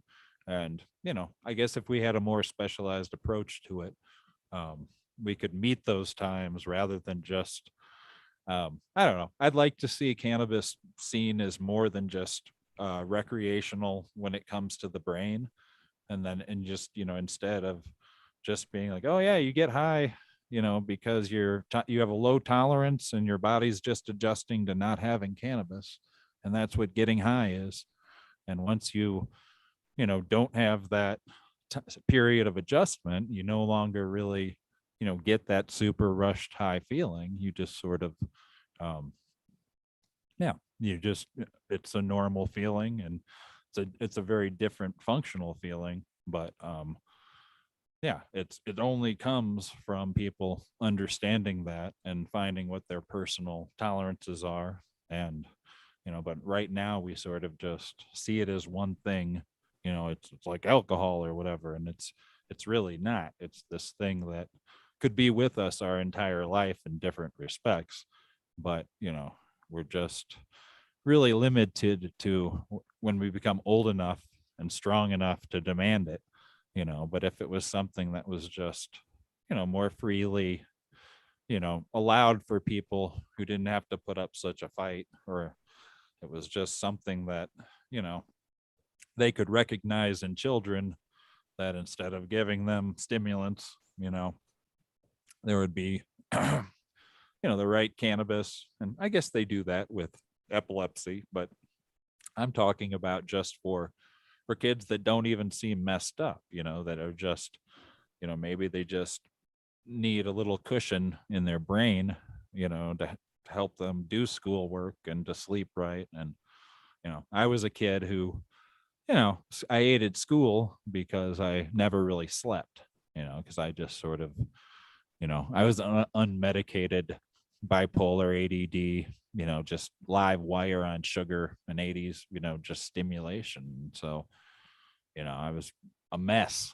for those times. It was I mean, so yeah, now I kind of realized that, yeah, if I could go back and medicate myself, my younger self, I think I could do it, or have the right attitude about it, and, give myself a lot of relief, just because it's like I understand, yeah, what when you have control of your brain, like how much better all aspects of your life are. And now when all you have is sugar and jacking off, like that's fucking, yeah, you it's really hard to just function as a normal person. And it's or whatever is a normal person, but just get along in normal society, and just work and go to school and thrive. And so it's, yeah, I'm happy now that I can thrive with large amounts of THC. The TH of THC is the same as the TH in thrive. That wasn't even. I know that there's definitely that a few folks in chat that agree with you 100%. Uh, the things that they did, especially in the late 80s, early 90s, when ADD and all that was first coming about. That was their first knee-jerk reaction was here. Here's some basically sugar, speed. It was the same thing. We'll just burn up their energy and they'll be okay. It would have been nice to see a cannabis derived alternative for the kids growing up back then and hopefully in the future. Oh yeah, definitely. I mean, I was amazed at at one point, I was given Dasaxin, which is a level above Dexedrine and Ritalin. It's actually pure pharmaceutical meth, to try to, which, I mean, that stuff really makes you nuts. Like, and it's, yeah, I mean, you feel real good and your brain kind of can work. But it, the amount of work you have to do to try to function under a stimulant like that, it's like being a pro athlete. I mean, it really is a very difficult life. I mean, it just dictates every aspect of your life because it's driving your brain artificially. And no, it's why I can't even drink coffee anymore, because the caffeine in coffee is such a long stimulant that it reminds me of the Dexedrine, and it, like, my brain just kind of, I can enjoy a Pepsi because it's, it's just a sugar rush with a bit of caffeine. But yeah, like that natural caffeine is, it's very strong. It's something that, Yeah, it's been 9 years now since I've had a cup of coffee. And but I'll have, if I ever get to go back to Amsterdam, I will drink coffee. Now, I'm just that's until then. coffee, but can you say you've eliminated a lot of the other sources of caffeine as well, pops and stuff like that? I mean, have you eliminated caffeine in general? Well, I mean, like I said, I enjoy a Pepsi like in the morning, which does have caffeine in it, definitely, but it's different than the caffeine in coffee. It just has a much, there's just less of it, I think. I mean, there's and the way that I used to drink, I had an espresso machine and I would just make lattes, several a day. I'm kind of all or nothing with that. I love the smell of coffee now. Like whenever I make cups for others, it's like I can totally, but it's until I get back to Amsterdam, like, because I'll if I go to a coffee shop, I'll sit, there's nothing nicer than smoking and drinking coffee in a beautiful city like that. And so, but until I get back there, it's kind of fun. It's like there's nothing stopping me from drinking a cup of coffee, and I don't think I'm cool for not drinking it. It's just sort of weird because I don't really have self-control, and I loved coffee so much that, that I just haven't had it in a long time. And because I realized the effect that the caffeine was having on me. And like my brain was able to, even though I loved it so much, it just kind of turned it, like a switch, it turned off, as soon as I realized it had a negative effect. It was really strange. Like, I don't feel like I have a lot of self-control towards those things. Like when I discovered cannabis, it was like, I'm like, no, I'm not going to be without this, by but yeah. And I guess if my brain ever just decided that, I didn't need that, that could happen too, but I don't think it's going to, but it's, but yeah, It's it's off to you, interesting. man. I'm a lifelong coffee Yeah. drinker. I mean, I was lugging that shit. I had a coffee maker in my homeroom my freshman year. I was drinking coffee on that level back then. So kudos. I don't, I I mean, was listening to.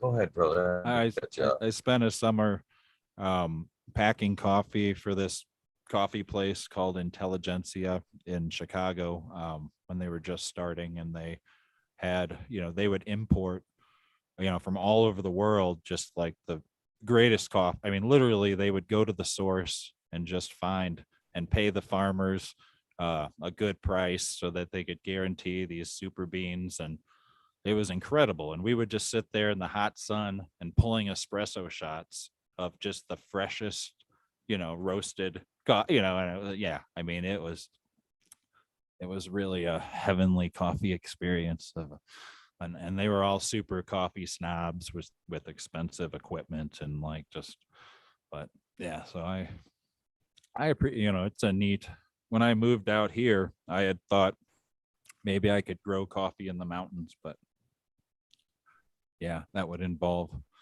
a lot of, we don't have much of a grow season out here. So I don't think, unless I had big greenhouses that were heated, it wouldn't work. It wasn't I had grown a coffee plant when I first got out here in my grow cave for several years. And when it started making cherries, I gave it to a friend of mine who had space in a greenhouse, and he killed it like really quickly. But it was a beautiful plant. And it's coffee is way harder, to grow than wheat. Wheat is like so easy to it's really just how lazy people are and how removed we are from growing things that cannabis is hard for people to grow, because it just, I mean, compared to even growing, you can't try to grow tomatoes indoors under lights, and try to get like even an early girl, and that shit is difficult, but any idiot can grow weed. And so that's, we should be thankful for that. It's very forgiving. So what other things do you grow besides cannabis? I've seen it. I think some cucumbers on your page there. Oh, You talked about coffee. I mean, as you grow more and more, you do kind of branch out a little bit, like you say. Let's see if I can grow that shit. oh yeah. Well, yeah. Since my wife coming here, I had a small plot outside that I tried growing stuff, but where we're at, there's high winds and lots of dust and cold. It's just anything that lives outside naturally is really tough. And so, and there's probably something that wants to eat it too. And so it's like, we decided we needed a greenhouse if we wanted to even try to do tomatoes or any those kind of things. And so she found on like Facebook Marketplace someone who had just replaced all the glass in their house. And so we were able to, for like $100, get all this glass, that I just framed and made in, an actual glass greenhouse back there. And yeah, and there's a big asparagus patch in there, which we got to move out because it's like one of the few things that grow really well out here. And so I love asparagus, and so I want to get a larger patch. And yeah, just we like to do the sunflowers and morning glories, and we had a giant cucumber this year in the greenhouse that produced a lot. And I like to grow the baked potatoes you buy from Walmart, like, because if organically, it's, I swear to God, the best potato you've ever eaten in your life. If you get one of those, just root a baked potato from Walmart, and my God, they're just so wonderful when they're not grown however they do it at Walmart. But so just basic stuff. I'm there's only like that short season where I live, so it's stuff has to be hardy, and you gotta we get snow up until the first week of June, and then can get snow again the first week of October. So it kind of, I was lucky with, I put my clones out like June 10th, and they started flowering around the 21st, and so I got them out by the, before September, by the end of August, I think. So it was, I was really lucky with that, but a lot of people don't even try to do it normally because you only got about 6-7 weeks when the time changes out here. So it's a little different, but yeah, actually, auto flowers would probably be the perfect solution for outdoor for this season but I'm happier just to grow in the bottom of my empty pond and have the plants auto flower just automatically. And from that, maybe You I'll got have a to big dig. smile out of me with the weather there. That you're the first person to talk to that has similar, if not slightly worse, weather conditions than I do. I have pretty much the same winter. Right. But mine still comes like the last week of October, and almost I've had it go into June once or twice, but it's definitely through May. So I feel with you on that weather cycle there. It's tough. It's tough.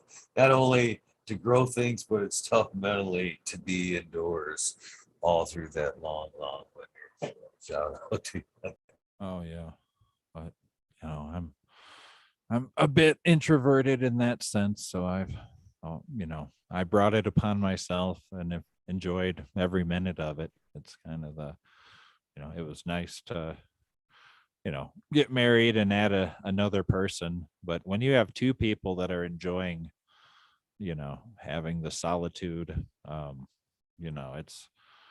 it feels, it's kind of perfect because then you're just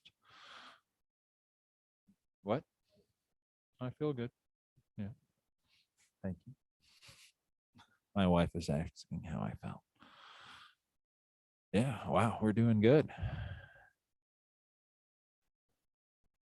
I like to think so. They've been having fun. I mean, chat has referred to several times.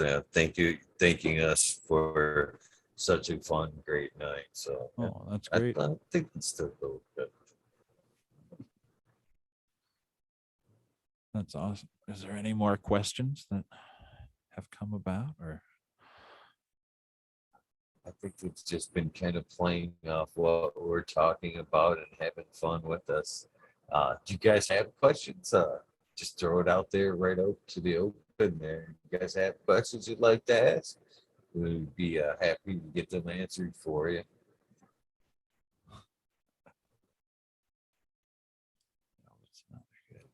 Just pretty much saying that they've had a good night so far.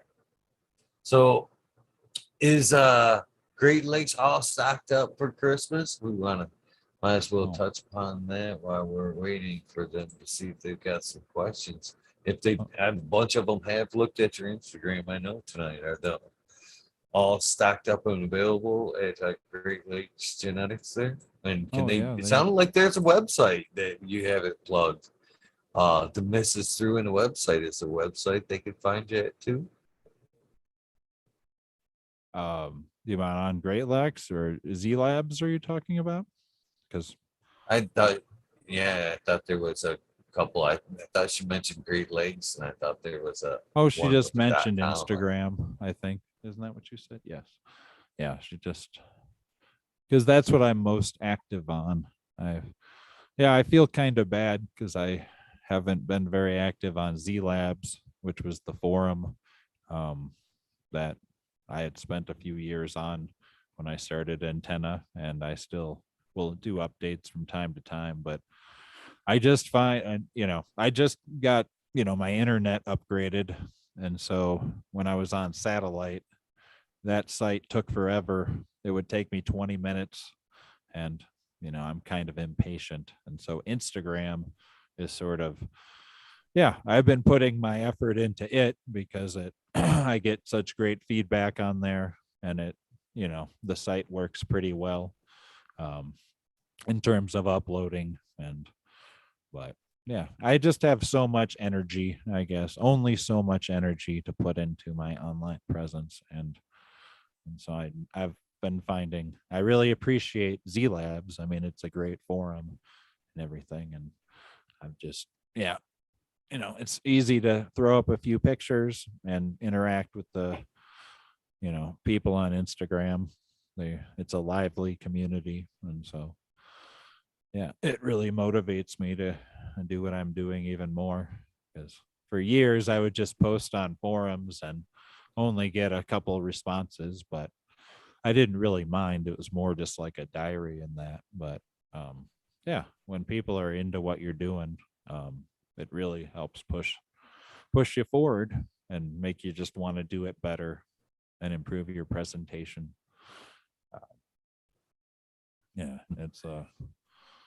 It is a huge very motivational part of what we do anymore.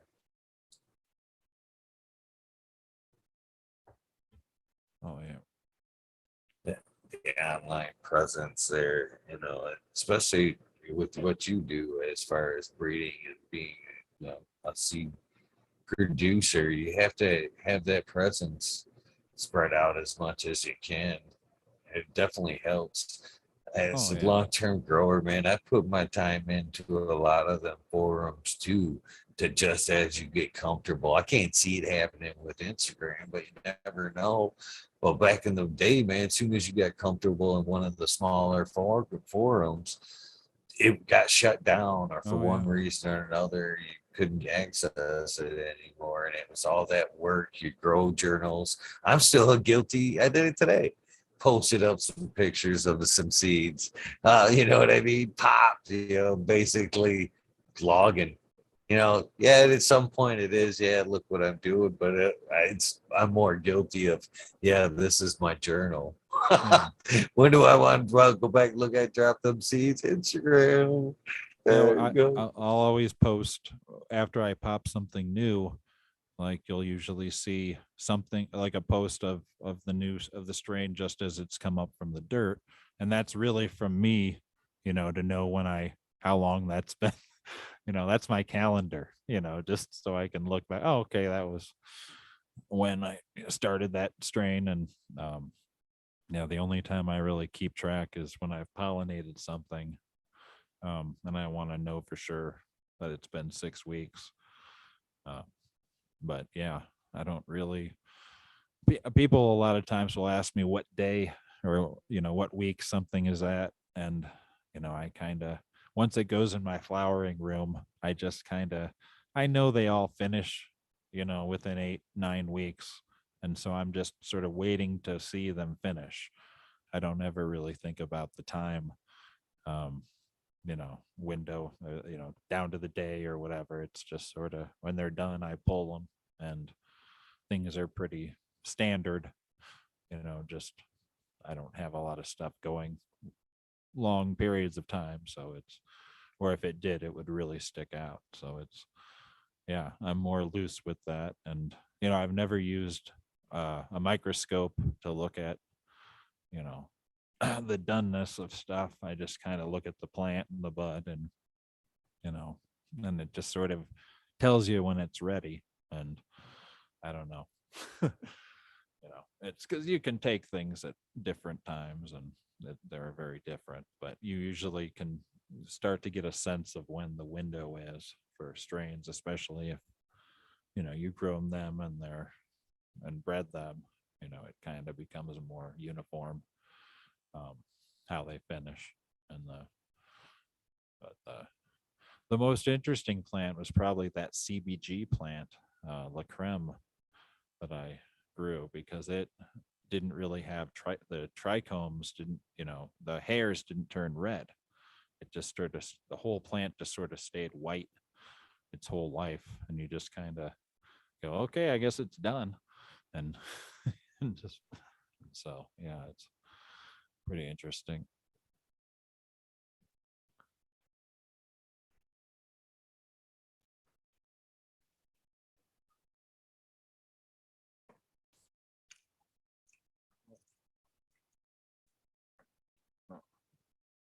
Damn it, I was muted.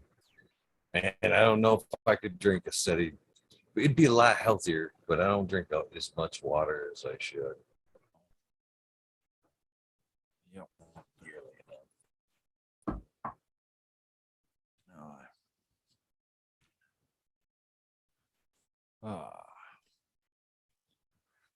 So, see any more questions in chat? Other than the obvious, of course, when you asked for a question, and that was, is there going to be any specials for Christmas? Will there be some Christmas specials going? I heard you mention you missed the Black Friday, but will there be anything going on for the Christmas stocking stuffers? I would imagine. I mean, Jeff puts things on sale throughout the year quite often, so you can usually, and probably for the week of Christmas he'll do something, or for New Year. And so yeah, if you can usually find stuff at some discount there, and it's like such a great deal with all the freebies, and it's a great place. Yeah, I'm sure there are other great vendors out there. I just, like I said, I don't like to mess with tons of stuff right now, because but yeah, in the future can expand, and when I can run an actual business. And but yeah. Boy, things are about to get crazier. We were talking about online presence and stuff. I seen the other day Facebook talking about that metaverse, and I don't know if I'm ready for that kind of fucking internet total encompassing experience. I don't know if you've seen anything about that. But that's another thing I was, I guess, kind of telling my dad about, and it, it sort of upset him in that, but it's like the idea that, virtual, right now, I guess Zuckerberg is trying to start the infancy of kind of that Ready Player One sort of, just a virtual world where people can live and work and go to school and exist. um and I think there's a, as I guess a futurist of sorts, I like to think about things like that and just the pros and cons, because if you were disabled or something, like being able to live in a metaverse, however, in an avatar, spend your time walking around doing what you couldn't do. um I mean, I don't, that could change the life of so many people and make an alternate world where disabled people are able to exist quite normally and happily. And because something like that, I mean, it's going to become the Matrix at some point. It'll be so real, or more, be hyper real. And so, when I think of technology, anything you can imagine is going to be done, and it's going to be done poorly, then done well. It's going to be exploited, and it's, there's just, we're going to be a part of some of that learning curve. But yeah, it's, there's going to be cool shit, and but whether or not I'm gonna, yeah, I could see myself like being into it, because I've been into the internet. I went to U of I when they were pretty much making Mosaic, and and they had T1 lines in the dorm rooms, and so I've kind of been hooked in my whole adult life.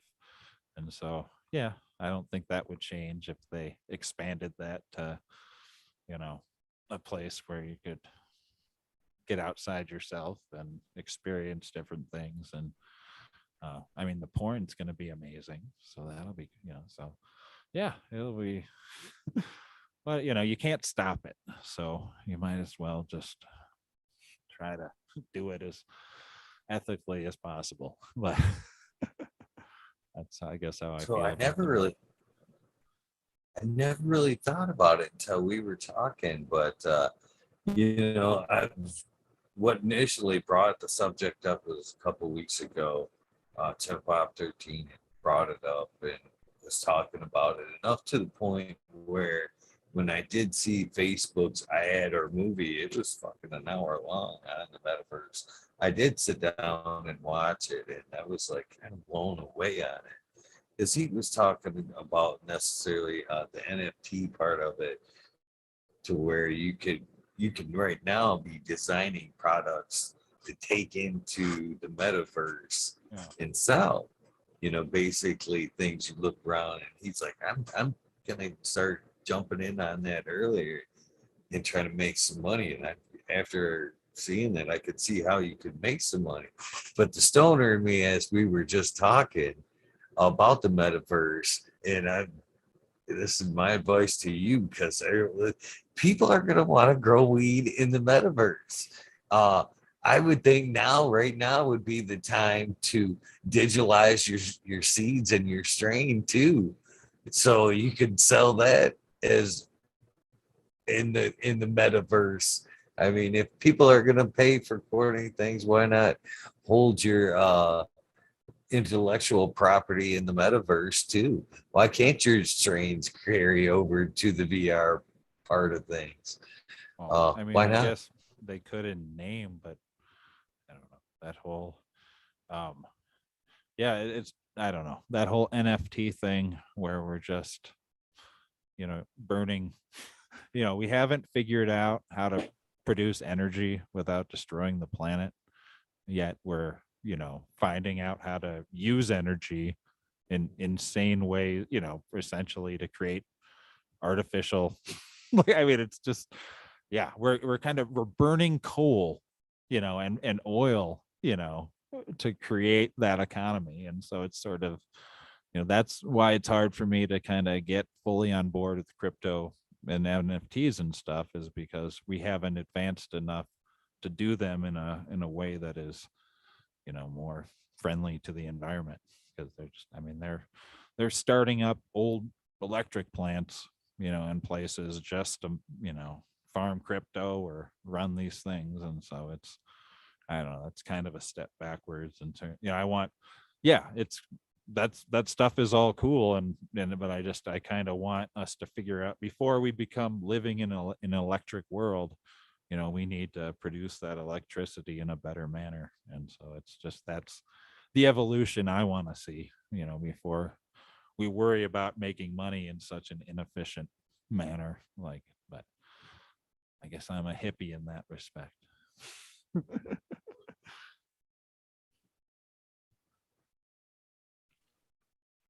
Well, I did hear you mention that you did upgrade the connection, which means you obviously have better connection. So when I don't, the Zoom link that I sent you is always the same. So hopefully now that you've got a better connection, that we'll be seeing you pop in a little bit more. You don't necessarily have to do an episode 2.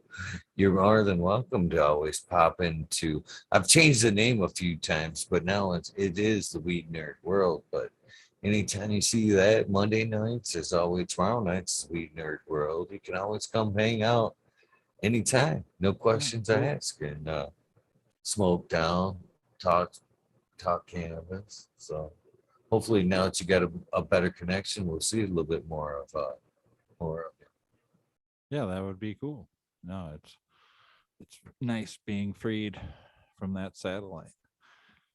We had to lay 300 feet of conduit, to run a pole to the house, but it's kind of cool. They have it's like a big network, kind of in my neighborhood or whatever. It's like just wherever they can stick a tower that can be seen by other people. We're all just sort of connected just by a series of towers to pull it off, because they haven't, it's going to be a while before they lay fiber down our roads or anything, because they're just, we don't even have cement or actual road. We have dirt roads. So but no, it's nice. It keeps the nice riffraff out who want, me to pay property taxes. So yeah, it's cool. Sounds like you must be out there, really out there a little ways, if they still dirt roads. There ain't too many dirt road towns left. Yeah, I mean, it's not even a town. It's just a collection of people. Like years ago, a guy bought a bunch of property, and then he just started splitting up and trying to make something up of it. And, people bought it, but it was never built up or anything. It's just, but it's cool because it's just people who, I mean, there are literally people who buy, an acre and then come out here in tents, for their first year until they can afford to buy something, or so it's sort of, yeah, it's real. There's no homeowners association or anything like that, so it's very, it's, yeah, really chill. And when, I don't like to be around a place that's like always, swarming with cops and people. And, I would rather, just be able to not see any neighbors from my front porch. And yeah, it's good. So, yeah. Nothing wrong with not being able to see a neighbor. That's for sure. No, they're nice people, but yeah, it's the best neighbors are one. I just got last month. I was able to buy the 10-acre plot next to my 30-acre plot that I have. That's really nice, and it secludes me now from any neighbors in the future. Because I'm going to build a house on the border of the two properties, and so there's an entire 12-acre or 10-acre property that'll separate me from any people who could move in. So it's, yeah, that's a nice feeling to. Yeah. What's the saying? Good fences make great neighbors. Yeah. Something along that lines. No, it's cool because I mean, there's a little bit of crime where I live every once in a while, and but it's really, it's just kind of a place where the only people who come here are, if you wouldn't come here unless you lived here, and so it's like if you don't know where you're going or you're looking for like trouble in that, you stick out very easily, and so no, it compared to downtown, I lived on the west side of Chicago, in Humboldt Park, for 15 years, and that was, that's a lively place, and I got used to, just that it was totally different way of living and thinking, and yeah, you don't have to be quite on your guard out here. It's yeah, but I loved the city when I was young and crazy. It matched my energy, and but yeah, I was lucky to find this place and get out here when I did, and then just took me a couple years to get all that those, what are they, what is it, not Valium, but Klonopin. Yeah, they get that shit. If you've ever, it's like the hardest stuff you don't even realize you become dependent on it in ways that, until you stop taking it. And yeah, it's not something you should stop taking cold turkey in the middle of nowhere. But yeah, I don't know. I've had some nice scary experiences, side effects that, just they always gave me a little insight. All the craziest, I think, prescription drug I was ever prescribed was a bottle of liquid Prozac, which is just that is the craziest drug I think I've ever taken, because it wipes out your empathy completely.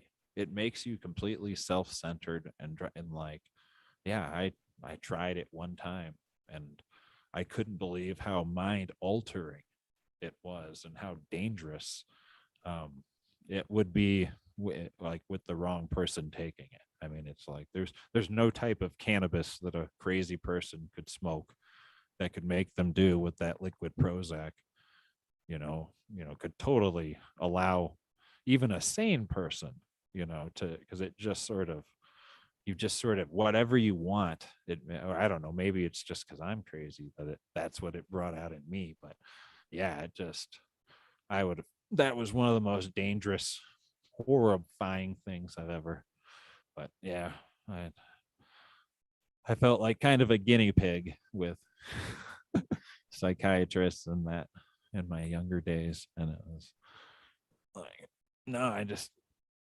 yeah, I wish my family like hadn't had the money to like help me with that, because it was like I would have been better off, like even if I would have gotten into coke or something like that, I think I would have been better off than the time I spent on prescription drugs that, were always freely prescribed to me, and whenever I wanted them to like have less, they always wanted, the answer was more, so it's like, I don't know, that's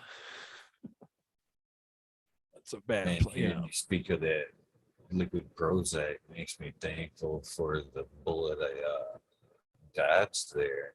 That stuff is fucking super dangerous too. And I've seen it firsthand with my daughter, who may or may not be in chat. Firsthand, it was scary how easily they kind of dished it out with, I don't know, any kind of evaluation. I don't know yeah, say, because she was 19 at the time, car accident, and nothing. 19, not so responsible, we'll say, and very dependent on mom and dad still. And she was in a car accident, and they gave her PTSD, severe PTSD. And when she went to talk to somebody about it, because she was having very bad troubles dealing with everything that was going on. So that's she don't like to, she can't take a pill form of medicine either. So that was the first thing they first thing out. That's what they hand her is a giant bottle of liquid Prozac, 5 ml dose. I seen that, and I know from mixing my nutrients, I'm like 5 mils ain't shit. That's a splash in the cup, for a irresponsible 19-year-old that I've seen her, close enough on other shit. Close enough isn't, for Prozac. That shit don't cut it. You know what I mean? And it didn't take very long to see the ill effects on what that was doing to her. And it was a bitch trying to get her out. It was cannabis that stepped in and saved her from getting her off that shit. But yeah, that shit's fucking scary. Scary. You my would heart have goes to out be to anybody that's had to deal with that. you would have to be in a really bad, serious, mental institution sort of situation for a drug that drastic to be used. Like that was like a life or death. So like this person, if we can't change their brain, they're gonna hurt themselves or others, but like not, under regular circumstances, and then and that stuff smells like the most unnatural thing you've ever smelled in your life. Like it's just this like horrible chemical that it doesn't, there's no fruitiness to it at all. They don't, you can't hide what liquid Prozac is, and that it's just like, right. It's all right, man. My wife is wanting me to come to bed, I guess. And but Happy wife, happy life. Follow those this directions. This has been really great again, and I appreciate you having me on. I hope everyone I appreciate you coming on. It's been a great conversation. And again, you want to let them know one more time where they can find those great antenna seeds. GreatLakesGenetics.com is where the one and only place they're available. I don't do Instagram sales or just through them.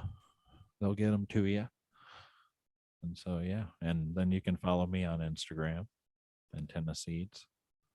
And I post, every other day what I'm up to. You can follow that and then see if it's something you like.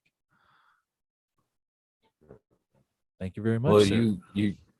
you're one last thing you've forgotten, and with a nice setup like that, don't think that I'm not going to ask you for a second sound bite for your episode, my friend. This is episode 531. If you want to throw that into your sound bite, you remember how to do the sound bite, what I'm looking for? What do I got to do again? Basically, what I'm looking for in my version, you can change it to whatever you want as long as it's kind of in it, is, hey, I'm Eagle, and this is fucking, I fucked up my own soundbite. That's funny. Hi, this is Eagle, and I'm on fucking Talking Shit with Eagle, episode 531. You can put whatever you want before or after that, as long as it's got that in there. This will be a commercial for your episode at some point. And this is 531? Yes, sir. Okay. This is Fabvariousk. I've been talking with Eagle Gardens on fucking Talking Shit with Eagle. Oh, wait. Damn, I wish we would have done this at the beginning. This is okay. Let me roll it again. This is Are we fucking talking shit with Eagle, or does this have that's the name of this, right? Yeah, this is fucking Talking Shit with Eagle is the name of the show. This is Fabvariousk, episode 531. We've been fucking talking shit with Eagle.